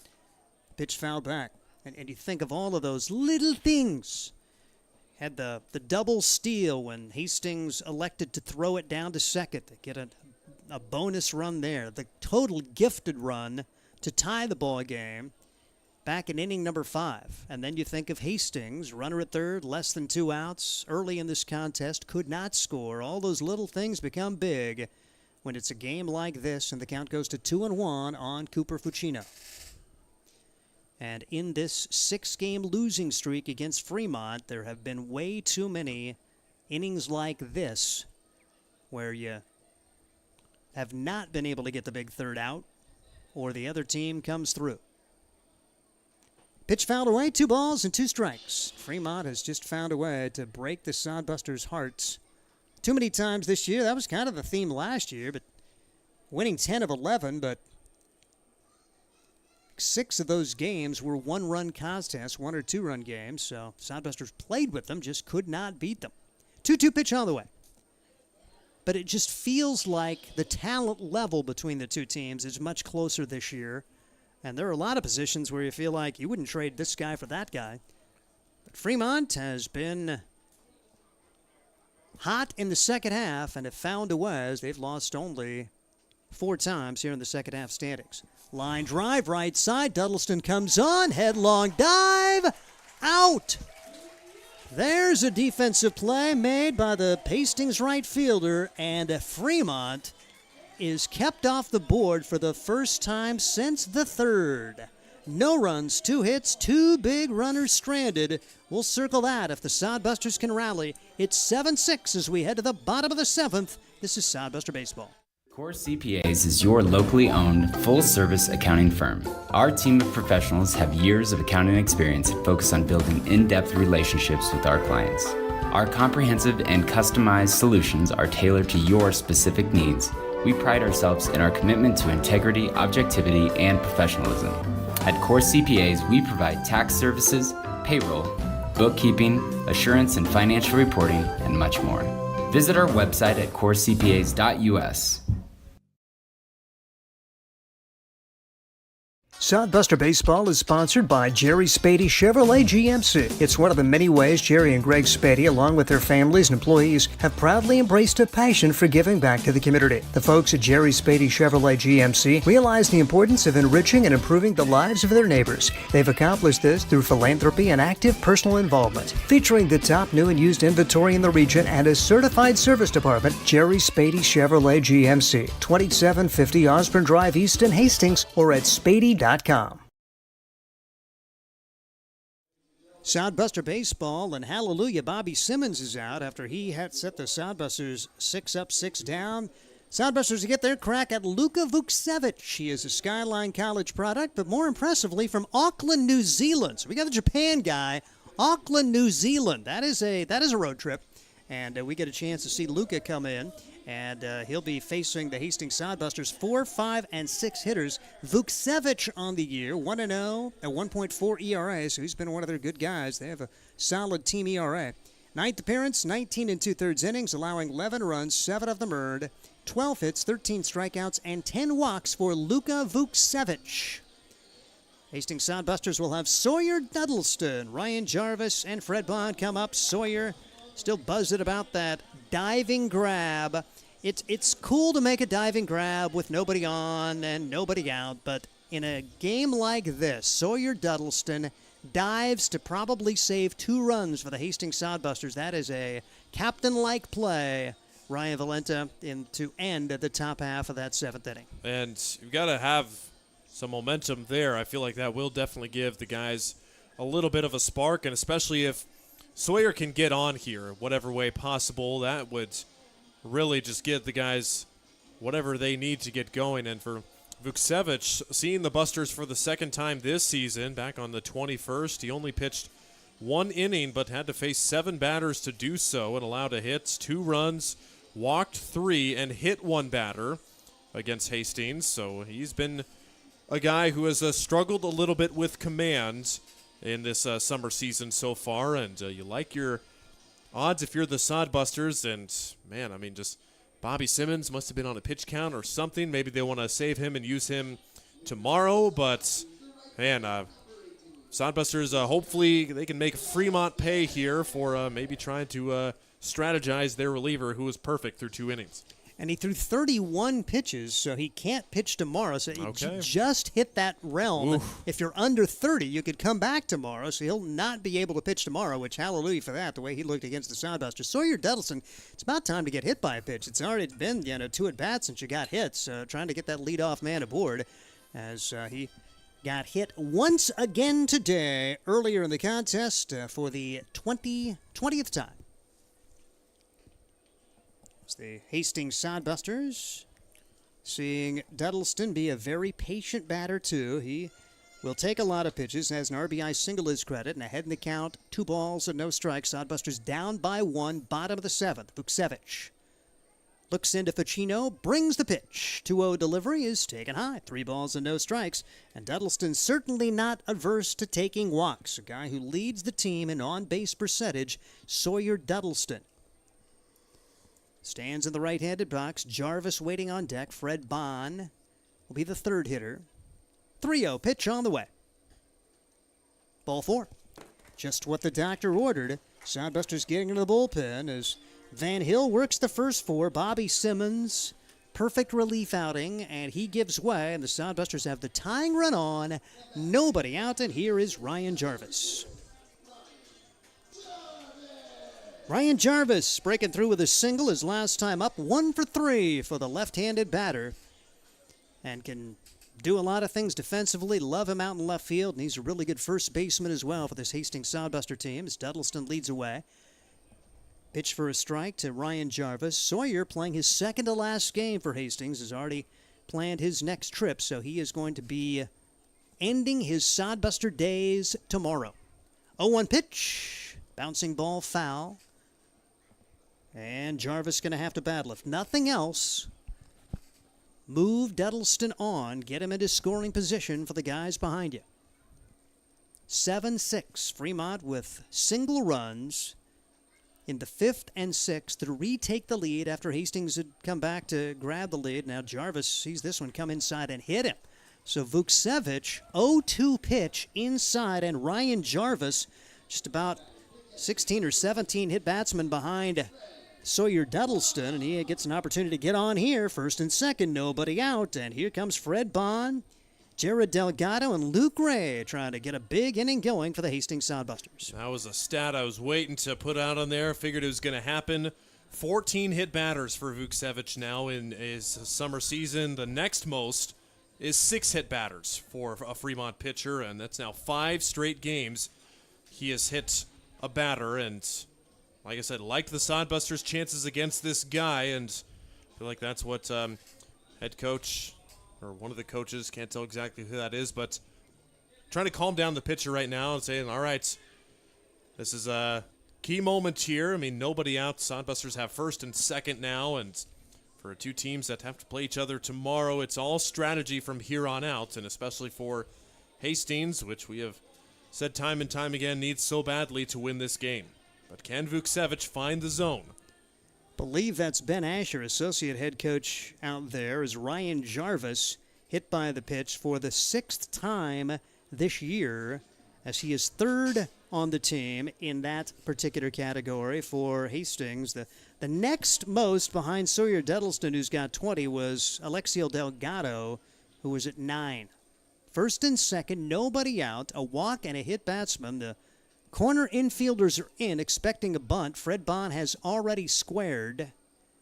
Runner goes from second to third, going to throw down to second, and out at second. So the Sodbusters go with a double steal, and how about Cooper Fucino, realizing the trail runner's probably not going to be going as quickly, and a perfectly thrown ball. Jarvis is out. The Sodbusters do steal the run at third, or the base at third, the tying run at third with 1 out, and now what do you do with Fred Bond? Here's the pitch.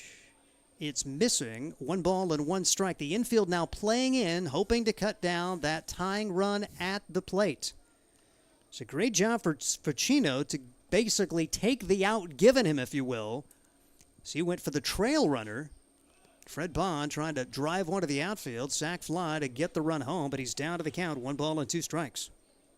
The wheels, they are a-turning. Duddleston steals third, but Jarvis thrown out. Perfectly thrown ball as Caden Anderson applied the tag. And the pitch. Pitch in the dirt.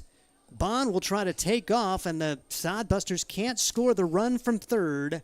So the strikeout, and Sodbusters were first and second, nobody out. Now they have a runner at third with 2 outs, and on the verge of a very disappointing inning unless Jared Delgado can come through for the Hastings Sodbusters. Well, we saw him do it in his first at-bat. Unsuccessful since, but we know Delgado has it in him, and if he can just find one right up the middle like he did in his first at-bat, and I'd be looking for a first pitch fastball right here. Vukcevic brings home the pitch. Delgado was looking at that, and he fouls it off. He fouls it off himself more times the first couple of days than a lot of guys do in a half a season. And he's pretty tough because he never even looks down. It's like, okay, well, that hit off my foot. I'm all right. The ball's in a strike. Vukcevic now pitching on his terms with a runner at third and 2 outs. Pitch taken inside, almost hit him. A walk and a hit batsman. Sodbusters, they go for the double steal and a huge, huge play. Great decision for Cooper Fucino to cut down the trailing run for the first out of the inning. This lofted high in the air to center field, but that is going to be playable, and no problem for Josh Blunt, and a terrible disappointment for the Sodbusters here in the 7th. They cannot score. 7-6, Fremont, as we head to the final 2 innings in this one. This is Sodbuster Baseball. Let's face it, we move our bodies around a lot, and sometimes things happen. A tweak, twist, pull, strain, ache, or pain. At Fisk Chiropractic and Sports Care, their goal is to restore your mobility, keep you moving, and ensure your rehabilitation is effective, efficient, and stress-free. Do you suffer from headaches and neck pain, lower back, or sciatica? Call Fisk Chiropractic and Sports Care today. Start to discover wellness through chiropractic care. Fisk Chiropractic Sports Clinic.com. Start feeling better now. Blue Fork Kitchen features elevated comfort food in a family-friendly, fast casual environment. With a full menu, you can sit down for a nice meal or order online for pickup. From salads and wraps to burgers and steaks, Blue Fork Kitchen has your kind of food. Open Tuesday through Thursday, 11 to 9 p.m., and Friday and Saturday, 11 to 10 p.m., with a special brunch buffet Sunday from 9 to 2 p.m. Blue Fork Kitchen is located in the Cimarron Plaza, 38th and Osborne Drive in Hastings. Like them on Facebook.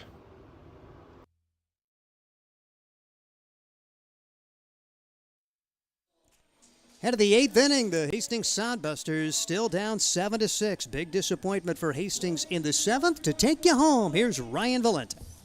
Well, it's Dino Morales back out on the bump, and his sole task, put up a 0. Give the guys at least one more, if not two more, fighting chances.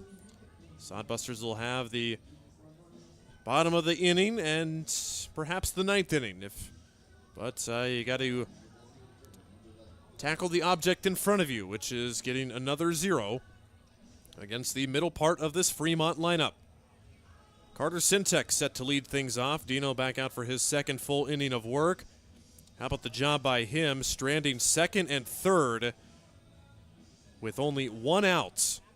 And that ended up being ended by a diving grab by Sawyer Duddleston. Sintek rips one way foul for strike one. Sintek with an excellent day at the plate, a couple of singles in addition to an RBI sac fly. Only time he's been really bested was a strikeout against Conlon Grady to end his outing. And Conlon Grady making the start tonight did not have his best stuff. Through 55 pitches, only completed 2 innings, and the bullpen has kept it close since. Sintek on the ground to third base. Jared Delgado, the throw over to first in plenty of time for out number 1. Sintek retired for just the 3rd time today. Delgado, multi-talented, was the catcher last night and has handled chances over there at third, so good to see him. In his limited playing time, he'll be ending a 2-game stay as he'll be replaced on the roster tomorrow by Tristan Byer. So with just all hands on deck at the end of the season, catching a big spot. Fred Bond, the catcher tonight. I mean, just healthy to have another body behind the plate.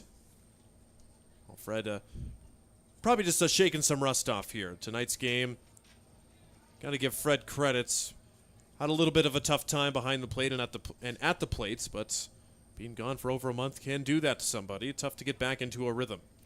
Hopefully that's what tonight is, and him and Yamato Sato can hopefully drive us home with maybe a couple of extra fill-ins the rest of the way. It's a 3-0 count to Caden Anderson as Dino has missed with 3 straight.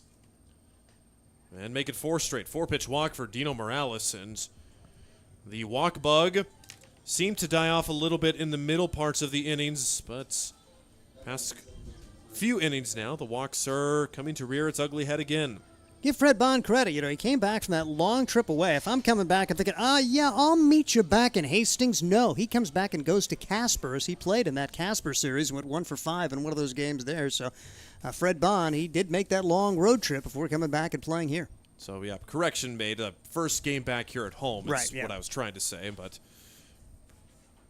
it's an 0-1 counts. The first pitch strike to Isaac Bonner. Bonner reached on an error in the 5th inning. At a fielder's choice in the 6th inning. That pitch just a bit high, 1-1. So Bonner hitless tonight. He had 1 hit last night. It was that triple in the 4th inning where he scored on and gave Fremont their 4th consecutive run to start the game. Big cut and a miss, 1-2 from Dino Morales. Nobody actively throwing right now for the Sodbusters. But we'll see if Dino can, how far he can go. Again, he pitched last night for a bit. Came out in the 9th and 10th innings. Was the losing pitcher as Fremont got that run across. Way high for ball 2. According to our flight scope, Dino's sitting in the 88 to 90 range tonight. Probably about a tick up from where he usually sits. It's about where he tops out normally in the season.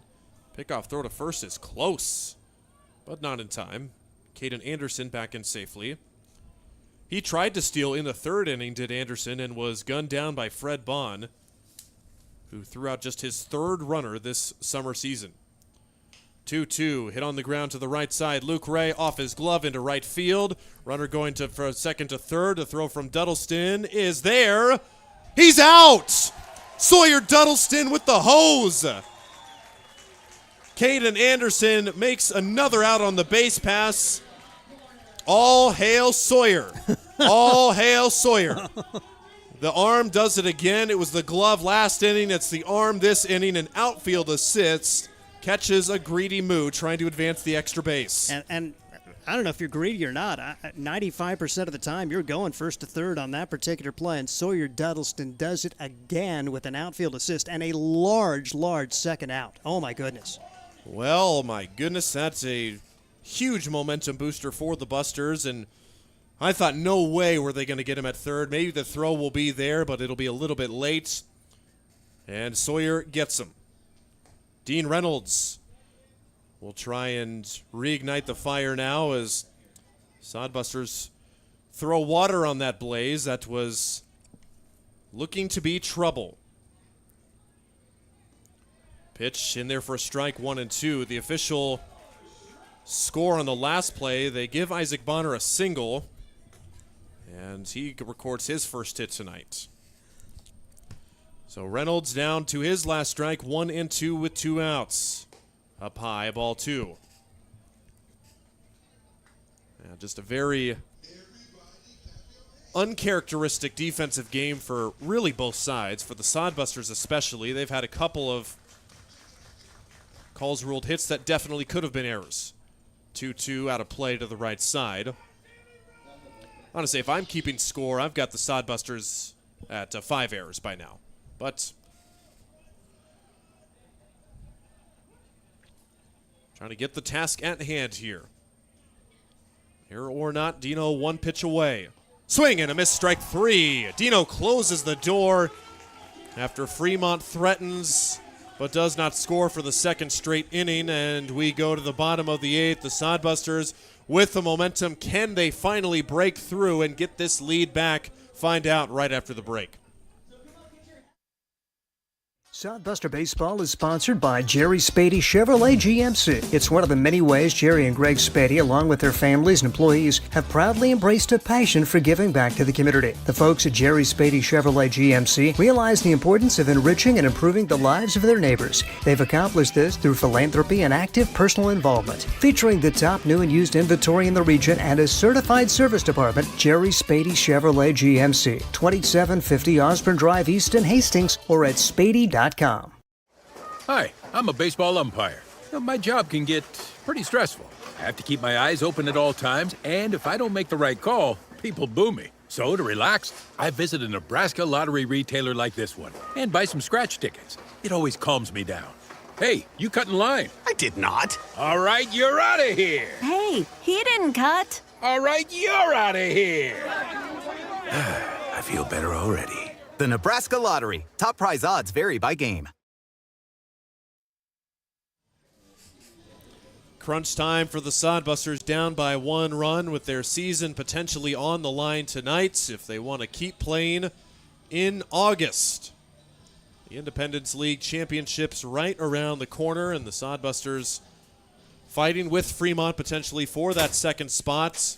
Casper has already locked it up, and Casper appears to be on their way to a second half title, and it really will get interesting if the Sodbusters can win this game and tomorrow's game. If the Sodbusters win those two, you almost pretty much, it's almost a guarantee, all but guarantee, that Casper wins the second half title and then flips it over to the best overall record.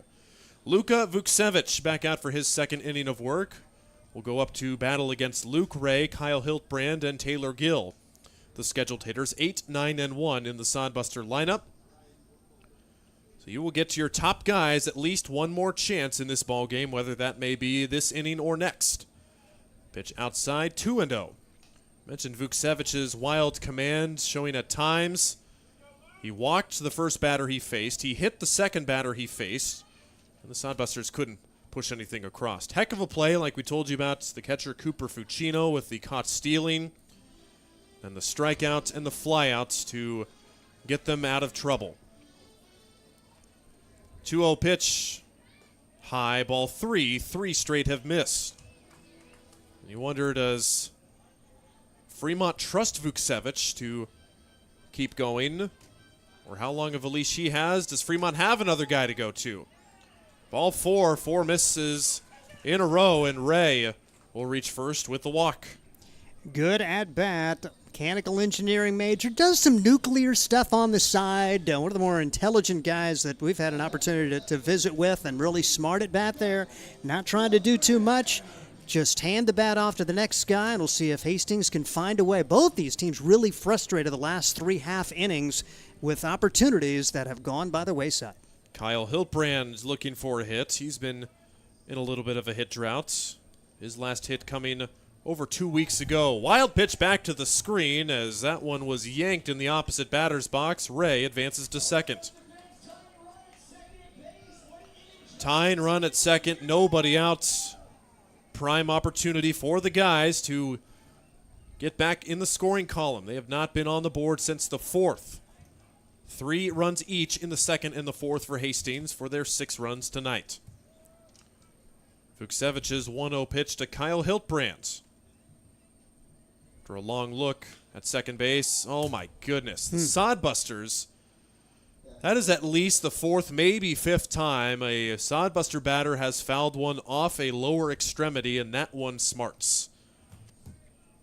Hiltbrand wearing no sort of protection whatsoever on either leg, and he will trot back into the batter's box and appears to have shaken it off.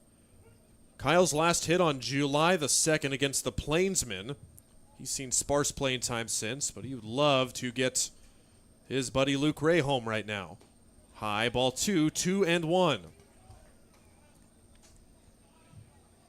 Again, our view from the press box, we cannot see the Fremont bullpen, so we're not sure if they're working right now or if this is going to be Vuksevich's inning no matter what. Ray getting a little tricky off second base, and Vuksevich drops in a breaking ball. Hiltbrand thought it was high. It's now 2-2. Top of the order due up next. Taylor Gill in the on-deck circle. The 2-2 pitch to Kyle from Vuksevich. Ground ball back up the middle. That's through for a base hit. Green light given to Luke Ray, and he will score. New ball game, 7-7. Kyle Hiltbrand does come through, his first hit in over 2 weeks, and none at a better time. The 8th and 9th hitter get on in the 4th inning to set the table. The 8th and 9th batter get on here in the 8th inning, and the Sodbusters have tied the game, and the top of the order coming up trying to give them the lead. The bottom of the order, specifically Luke Ray and Kyle Hiltbrand, 3 hits combined for the 2 of them, and they have also reached base 3 other times in other fashions. New ball game. Let's get another one here and get us to the 9th inning. Taylor Gill tries to bunt and actually pops it right to his teammate Josh Printer in the on-deck circle, who snagged it. Good thing this isn't banana ball. That would have been an out right there. 0-1 pitch to Taylor Gill. Way high and away, and that gets back to the screen again. Another wild pitch, and Hiltbrand's in scoring position. Still nobody out. Man, oh man, Fremont's turn to make things interesting and gift the Sodbusters some runs. Yes, Hiltbrand earned it the hard way with the single, but the leadoff walk. Doesn't matter who it's against here. When that happens at Duncan Field, it usually spells trouble. Gill takes a breaking ball at his eyes. 2 balls and 1 strike.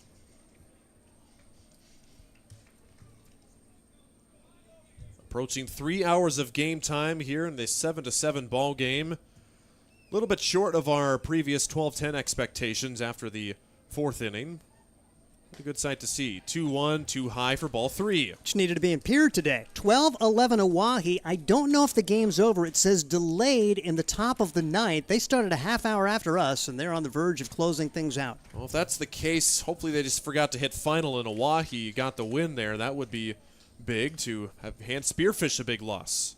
For both of these teams, they're hoping a Spearfish loss today. 3-1 pitch to Taylor Gill. Breaking ball pops in there for strike 2. Gill thought he had ball 4 and will have to retrieve the lumber.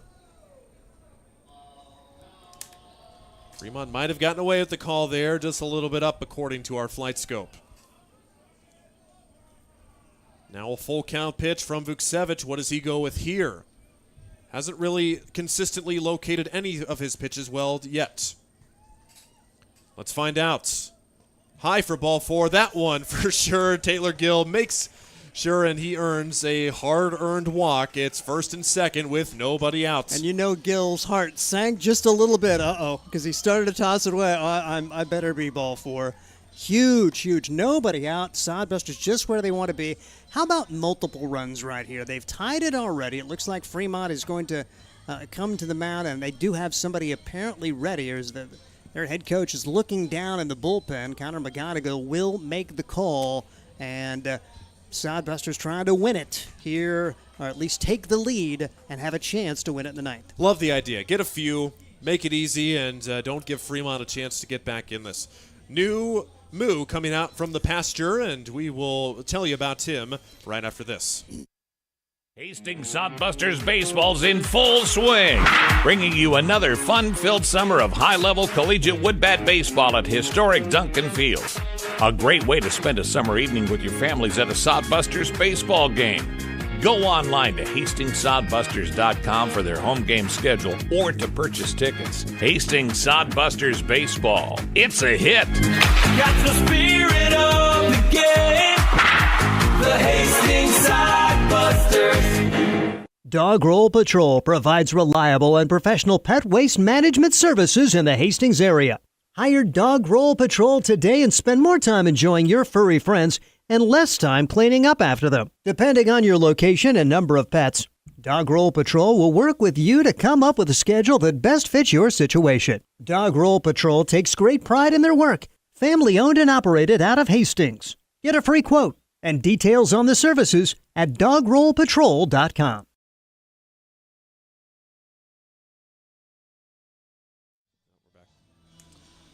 New guy on the mound for the Fremont Moo. This is Alex Oliver, the right-hander, standing at 6'3", Grove, Oklahoma native. Plays his college ball at Colorado State for the Rams, out in the western states to us, neighboring. And Oliver, he's their guy. He's their closer, as he has 4 saves and is a perfect 4-for-4 saves. And so they're going to have to call on him early. You almost wonder maybe they should have put him earlier in the game, but he's going to try and put out the fire here. It's first and second with nobody out for the Sodbusters once Oliver finishes his warm-up pitches, making his 13th appearance, his team best. A 2-1 record of, again, 4 saves. He's only given up 6 runs, 5 earned, 6 walks, 29 strikeouts. A 2.36 ERA for Mr. Oliver, a high strikeout guy. And the Sodbusters will be seeing him for the 3rd time this season. They have pushed 1 across for Oliver when they saw him on June the 20th, but that was it. Josh Printer shows bunts and takes high for ball 1. Hiltbrand getting a big secondary lead off of second base. He's in there safely. Hiltbrand represents the go-ahead run at second base. Taylor Gill, some insurance at first. Printer takes a strike that appeared to be well above the zone, and it was. So instead of a 2-0 count, it's now 1-1. First baseman Burnett crashing for the bunt. Printer pulls it back and takes it. Now 2-1. That's got to hurt now. You probably should have a 3-0 count right now. If Printer is bunting, something hard at the third baseman, at least, and get Hiltbrand over there and make it tough. The bunt, he missed it. It's 2-2. Still nobody outs Sodbusters already with one this inning. That came with a Luke Ray leadoff walk. He scampered home on an RBI single from the man at second base, Kyle Hiltbrand.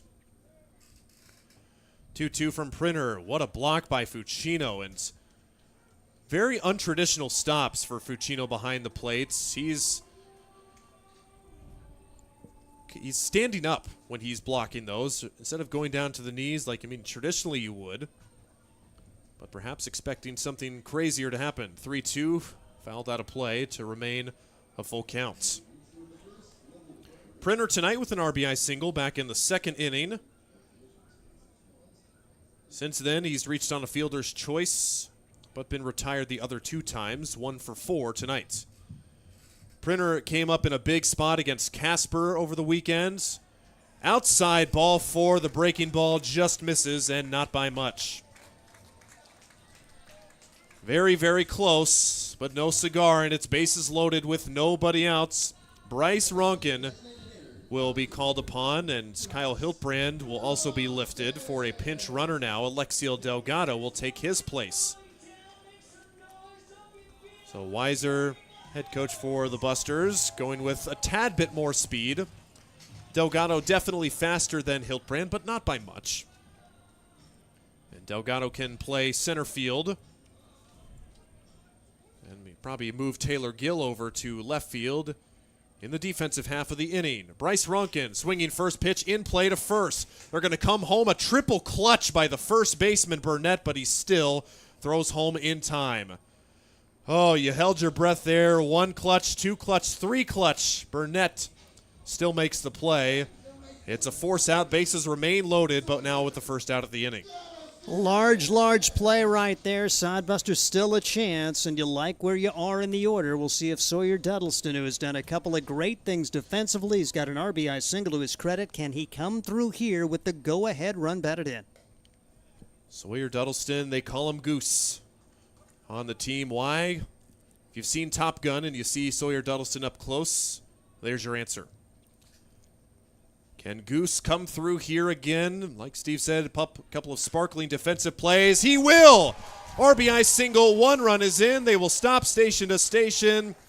Sawyer Duddleston in the week where he is set to depart the team, making it count when it matters the most, an RBI single to give the Busters their second lead tonight and their first lead since the 4th inning. Don't stop now. Ryan Jarvis. Big chance here, and Sawyer Duddleston. I think you all hail Sawyer Duddleston. Was that your call? I thought that was pretty cool. All hail Sawyer. And let's all hail Sawyer again as the Sodbusters now have a lead. Go get him, Goose. Pitch gets away, but not far enough.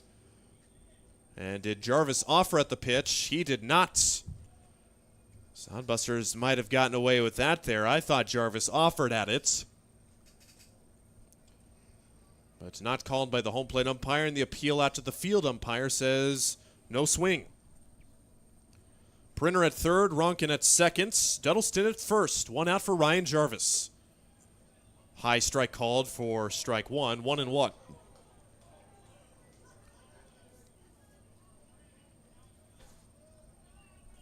Bases loaded. Need some insurance here with this pesky Fremont offense coming up in the next half of the inning. Now a low inside strike called to Jarvis. It's 1-2. It was a strike according to our flight scope, and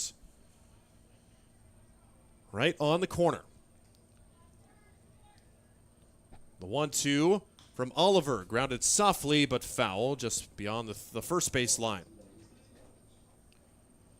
Jarvis tonight, a hit in the 4th inning. That's all he's done, though.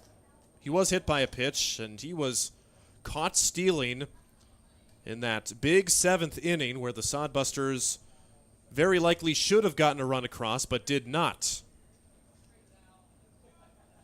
The 1-2 pitch again to Jarvis. Breaking ball, puts it in play to the right side, onto second for 1, onto first. It's a double play. Hold on, no, they say safe at second base. What is that? They missed the base at second? Maybe through before he got the tag put on the bag. Maybe that's all I can think of that happened. Fremont is really going to dispute this, so they call it safe at second. That would allow another run to score. This is a monster call if it goes the way of the Hastings Sodbusters, and a lot of jawing going on by one of the outfielders for Fremont. So the dish by Isaac Bonner, the second baseman, to Anderson, the shortstop. And looking at the replay, my only guess is that Anderson, he drug his toe to hit the bag. He must have missed it. That is what Daniel Roth is saying, and he's kind of motioning with his foot. Well, go ahead. Head coach Connor McGonigal arguing pretty vehemently, and his players were too. I mean, even if you get close to the base, the field umpire is going to give you that call 10 out of 10 times, and it appears that McGonigal will not win the arguments, and the Sodbusters do get another run on a controversial call. It's now 9-7. The out is recorded at first, but the runner, Sawyer Duddleston, is safe at second base. How about that development? The only thing I can also speculate on, Isaac Bonner kind of had an odd toss. He put a lot of loft under it, and I'm thinking that Anderson may have gotten by the bag by the time he came through. He may have come off the bag before he put his foot down to throw to first. So now Fred Bond will get an at-bat. He's had a quiet night at the plate, 0 for 4. Couple of ground outs, a fly out, and a strikeout. Needs a hit here and get a couple more runs. You like the 2-run lead, but want some more here. Pitch tipped and fouled into the ground. It's 0-2 to Fred Bond. Alex Oliver trying to close the door here. Bond fouls it off. All runs this inning so far still charged to Luka Vukcevic until now. As Josh Printer comes in to score. Game Changer says it's 1 run to Oliver. That doesn't sound right, though. Anyway, 0-2 pitch. Fred Bond puts it in play to the right side, and Bonner will gobble it up, throw over to first in time, and they will get the final outs. And pitcher arguing with the field umpire, who says, knock it off. It's a 2-run inning for the Hastings Sodbusters. They lead at 9-7, 3 outs to get for a crucial Game 2 win. We'll have that top of the 9th inning after this. Let's face it, we move our bodies around a lot. And sometimes things happen. A tweak, twist, pull, strain, ache, or pain. At Fisk Chiropractic and Sports Care, their goal is to restore your mobility, keep you moving, and ensure your rehabilitation is effective, efficient, and stress-free. Do you suffer from headaches and neck pain, lower back or sciatica? Call Fisk Chiropractic and Sports Care today. Start to discover wellness through chiropractic care. Fisk Chiropractic Sports Clinic.com. Start feeling better now. At Hastings College, we celebrate all the ways you shine. From more than 20 athletic teams to band, choir, theater, and art, plus esports, creative writing, speech, and media. Join in to earn a scholarship and find your people, the friends you'll hang out and have fun with. It's what makes Hastings great. So check out Hastings College, where your experience matters, in the classroom and in the activities you love to do. Visit us at hastings.edu.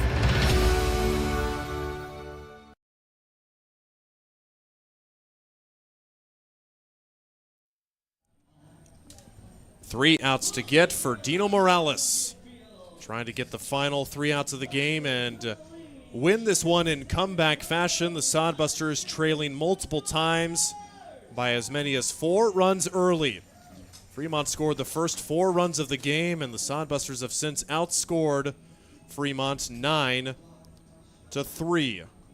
For the Fremont Moo, their final hope lies in their lineup in the bottom of the order.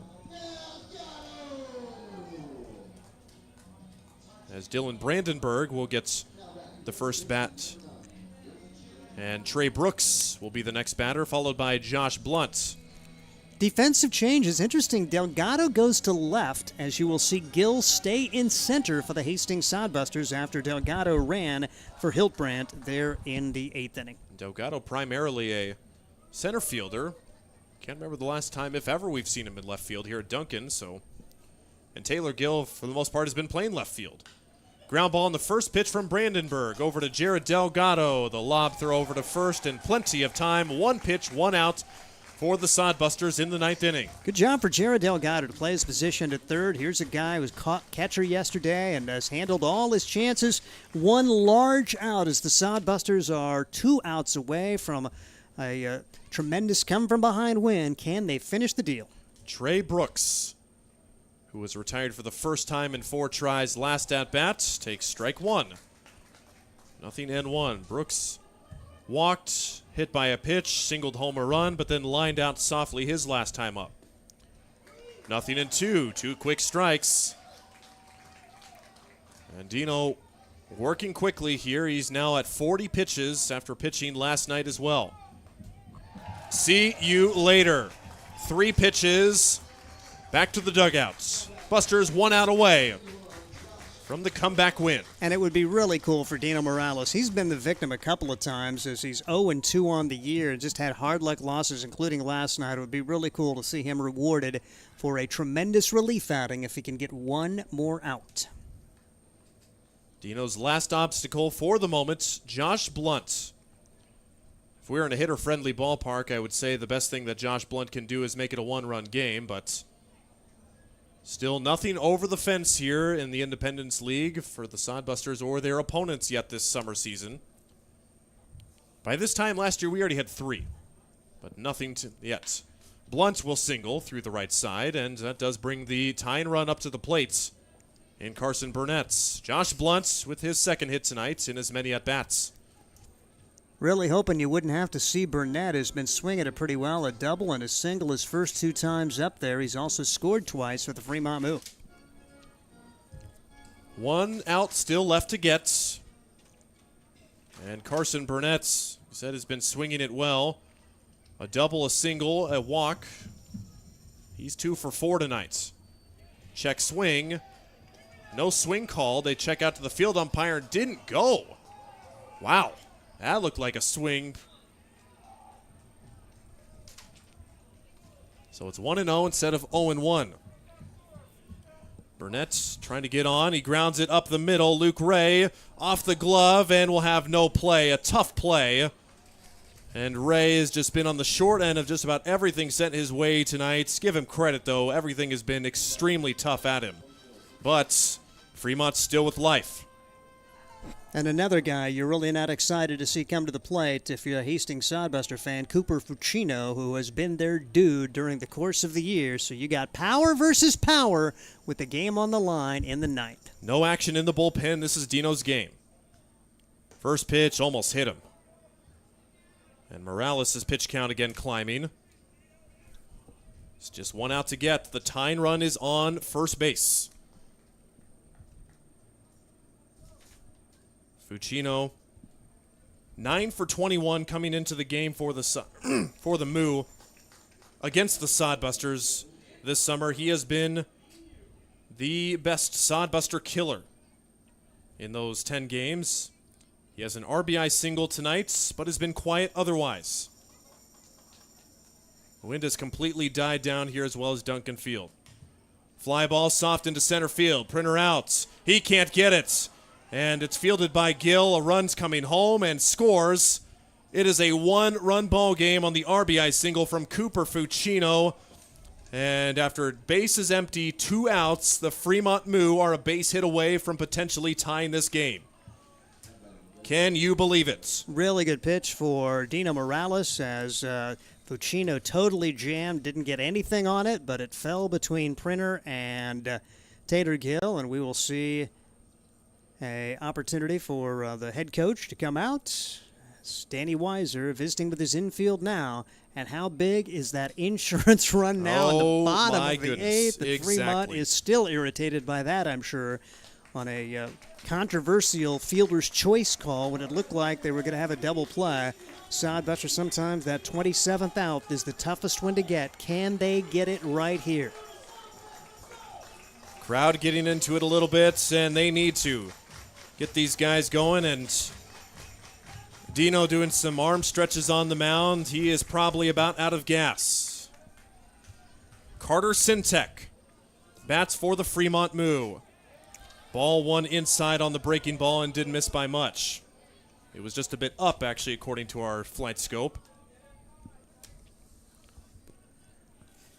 Carter Sintek, a couple of hits tonight, also has driven in a run. Big swing and a miss. He was swinging for the fences there. Sintek with a hit in the 4th and the 6th inning. His last appearance in the 8th, he grounded out to third base. Force out of any base for the Sodbuster infielders. It's out of play. Once again, 1 strike away for the Hastings Sodbusters. Gotta have it. No question about it. Dino deep into the tank. Let's see what he pulls out of the bag here with the 1-2 pitch.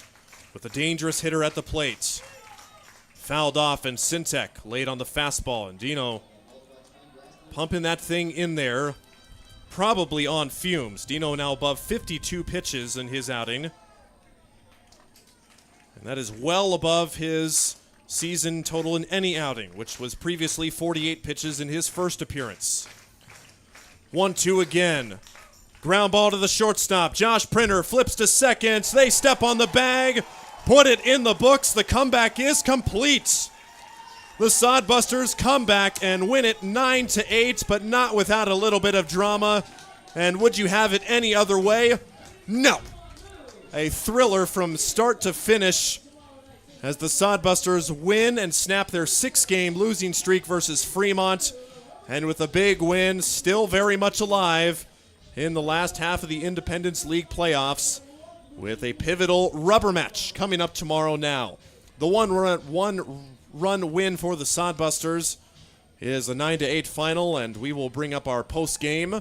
We'll speak with Danny Weiser and recap this roller coaster of a game right after this.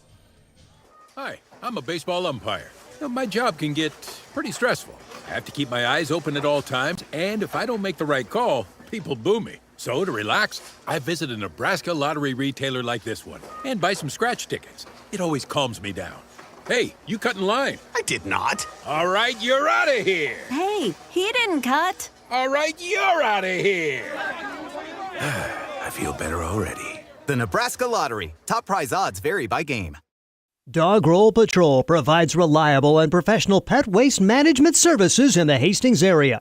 Hire Dog Roll Patrol today and spend more time enjoying your furry friends and less time cleaning up after them. Depending on your location and number of pets, Dog Roll Patrol will work with you to come up with a schedule that best fits your situation. Dog Roll Patrol takes great pride in their work. Family owned and operated out of Hastings. Get a free quote and details on the services at dogrollpatrol.com. There's nothing like relaxing on a summer day. Nothing like taking in a Hastings Sodbuster baseball game. And there's nothing like an ice-cold Pepsi to make the day perfect. Pepsi Cola of Hastings wants to make your nothing like be the best day it can be, whatever the occasion. Enjoy your favorite refreshing Pepsi product throughout the Sodbuster season and make your nothing like memories. Pepsi Cola of Hastings, a proud sponsor of Hastings Sodbuster Baseball. All right, everybody at home, take a deep breath in with me and out. This one finally over.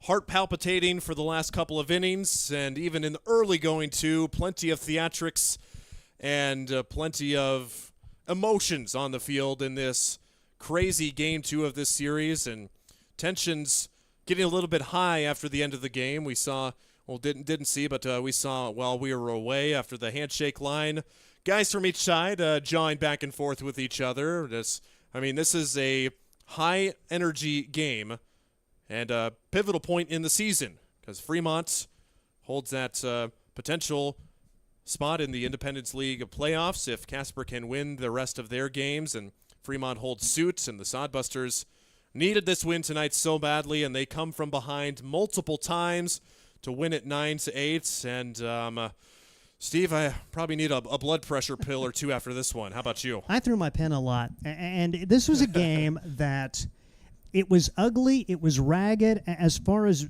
being a game worthy of playoff baseball, it was not in any term except the emotion and with the courage that both teams played. I mean, the Sodbusters down 4-0. They come back to take a 1-run lead. Hey, give Fremont a lot of credit. They came back, grabbed the lead, but they could not hang on as the Sodbusters get 3 runs, not 2, but 3 in the bottom of the 8th, and they needed them all. And even with 2 outs, nobody on, Fremont battles, get the little bloop single to make it a 1-run game, and a heck of a lot of drama in this one. This had a playoff feel to it tonight in what was a must-win situation. And give Danny Weiser a heck of a lot of credit. There were a lot of times in this game where you're thinking it's just not going to happen because not playing well enough and it just not able to push the right buttons, it would seem, internally.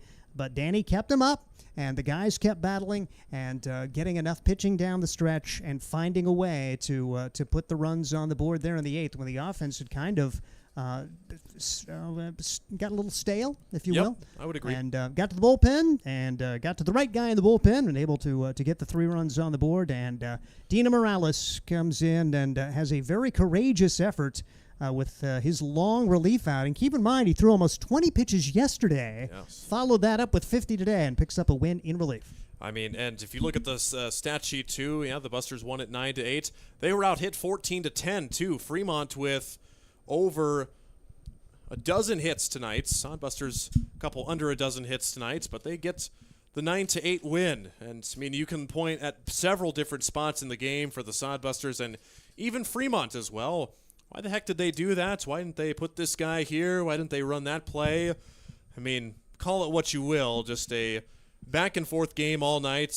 A couple of, early on, it was like, all right, both these teams are going to end up with 4 or 5 errors apiece, and realistically, if a score just a little bit differently, probably that could have been the case tonight. But like you said, Steve, courageous effort by the pitching staff. Dino goes 3 innings, allows 6 hits. 6 of those 14 hits, but only allows 1 run.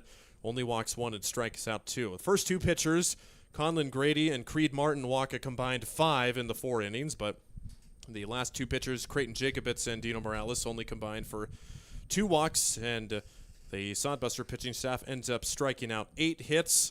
And, I mean, it was sloppy on both sides for the defense, pitching, and hitters. But good teams find ways to win, and especially with their backs against the wall, the guys knew this was a big win. The guys knew they probably had to win this game tonight because if they didn't, they were pretty much going to be relying on other teams to do the work for them. But this gives them a little bit of cushion into tomorrow night's game. But got to assume that tomorrow night's is going to be a fire fest tomorrow as well. And you look at offensively, 7 of the 9 guys have hits for the Hastings Sodbusters, and 8th has 2 RBIs. So really nice production up and down the lineup. It needed to be a team effort, and it certainly was today as the Hastings Sodbusters survive, come back to win it, and what a contest. Oh, my goodness. Well, you've had a second to digest this, Danny, and even after the game, too. I mean, obviously both teams wanted to win this one. You come from behind multiple times. You get it with 3 runs in the 8th inning and survive in the 9th inning. Just break this down, this one for us, as best as you can with this wacky, wild roller coaster ride. I mean, today's game, the Moo, they're always going to be competitive, and I was just saying this to the other reporter, but it's like we match up eye for eye with them, pitching staff to hitters, and it's always going to be a competitive 9. And no matter if you're up 3 or down 3, the game's still within reach. We're an inning away, a couple swings away, and that's what we saw all day from both sides. And I thought both lineups played a great game. Their hitters did great, but I think we just did a little bit better with our execution there late. And shout out to Dino for just coming in and battling and slamming that door. That was my question. Oh yeah, okay. So I guess I'm going to turn it over to you. I was ready to defer, but yeah, tremendous effort. 3 runs in the 8th after such disappointment there in the 6th and 7th innings. Talking about the courage it took, and the 8 and 9 hitters setting the stage. That's a couple of times where you got it done with the 8 and 9 to get the innings going to have big innings. Yep, Luke and Kyle had a great day today, and Luke is one of the most all-around guys that we have with the stick and gets on and is scrappy, and Kyle busted out today and finally had himself a good day, and I'm super proud of both of them, and I love to see that from our lineup. And honestly, I thought both of them set the tone for us, and it kind of showed the top of the lineup that they need to get it going a little bit, and then they locked up for the last couple innings and scored some runs. Obviously, you don't want to look at ahead of the picture too much, but sure you knew and some of the guys knew that this was probably a must-win game coming into this. How was the approach of that, knowing that if you probably lose, you're not going to have a good chance the rest of the season? Just how does the guys perform with perhaps their season on the line in a must-win game tonight? To be honest with you, we're not really talking about it or thinking about it. We're just taking it day by day, game by game, and that's what we're going to need to do to make this little win streak that we need to go on happen. And we just got to continue to take it inning by inning and pitch by pitch. And if we keep looking ahead, that's when we're going to slip up. So we just got to stay focused on tonight, tomorrow, next day. This frustration offensively, Fremont can kind of look at the same thing. They had a chance to add on. It was 7-6. How about Sawyer Duddleston defensively, diving play, and another outfield assist. He's winding down his time, but going out with a flourish, if tonight's any indication. Absolutely. And Sawyer, just an amazing player, an amazing guy. And, he's one of the most hard-working dudes ever. And I'm so happy he made those plays. And there's nobody else, honestly, that I think would have done it, man. That's just who he is, and that's the type of player and plays he makes.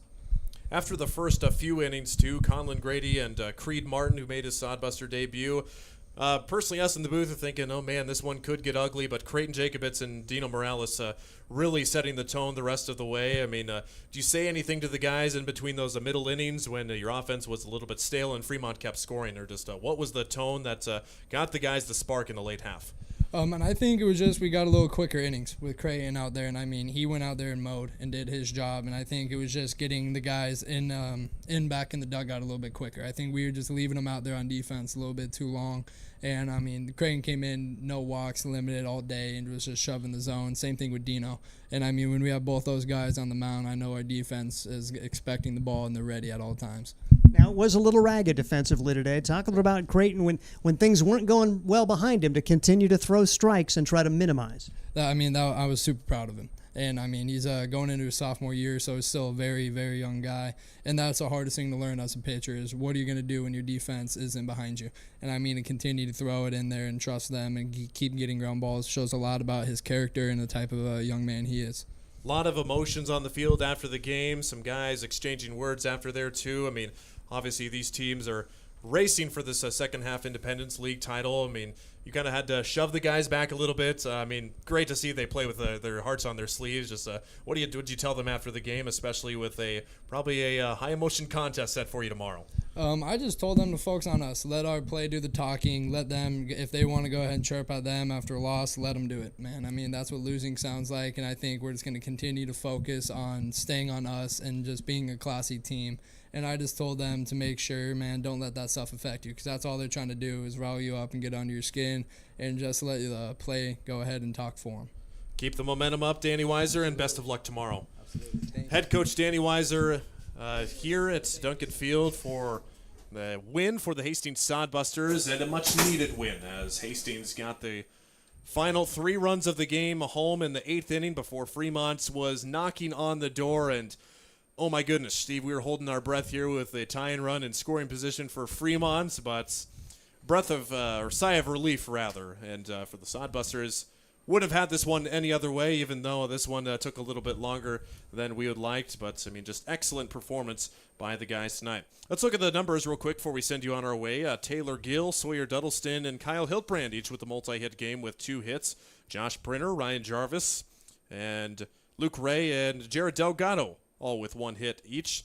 And for the Fremont Moo, they were led by 3 hits from Carson Burnett, 2 hits each from Josh Blunt, Cooper Fuccino, Carter Sintek, and Dylan Brandenburg, and 1 hit each from Caden Anderson and Isaac Bonner, as well as Trey Brooks. And taking the loss was Luka Vuksevich, who also ends up blowing the save as Oliver comes on in relief and also allows 1 run. Dino Morales, a courageous effort, 3 innings pitched for him, and he gets the win. 6 hits, an earned run, a walk, and 2 strikeouts. And man, when you thought the walks were going to come back to haunt them, a nice job for the pitching staff, and just overall, such a different team from last year. Last year's team, I think, would have maybe not been able to come back from these couple deficits. So it's just a great sight to see. And both of these teams leave thinking, how in the world did we lose this game, or how in the world did we win this game? And to win one like this can go a long way. I know maybe momentum doesn't carry over to the next day, but this just felt like such a pivotal moment in the season for the Hastings Sodbusters, and hopefully they can find a way to propel themselves with a good effort tomorrow and win the series. Give yourself a chance in the final 2 weeks. We hope to propel that momentum into the rubber match, the series deciding game tomorrow right here, same time, 6:35 p.m. on our YouTube live stream. And we will see the Sodbusters and Fremont Moo square off for the last time this season. And after that, we'll head to Grand Island. We'll have a road trip, and then last chance to see the Sodbusters at home. 5 games left at Duncan Field, a couple on the road that will also be home games in Grand Island. So time is running out to come and cheer on your Hastings Sodbusters to potentially getting into the Independence League Championships. But they've got a tough hill to climb. For Steve Stein, I'm Ryan Valenta. Thanks to Mason Connor and Noah next to us for running the numbers and the broadcast, and we will see you tomorrow night. Have a beautiful rest of your Wednesday evening. Catch the spirit of the game. The Hastings Sodbusters. Get the ultimate fan experience at a Hastings Sodbuster game this summer. Enjoy high-level collegiate summer wood bat baseball at the beautiful and historic Duncan Field in Hastings. Baseball and a whole lot more. Affordable family fun. That's what the Sodbusters and the Independence League are all about. Sodbuster Baseball. It's your team. Catch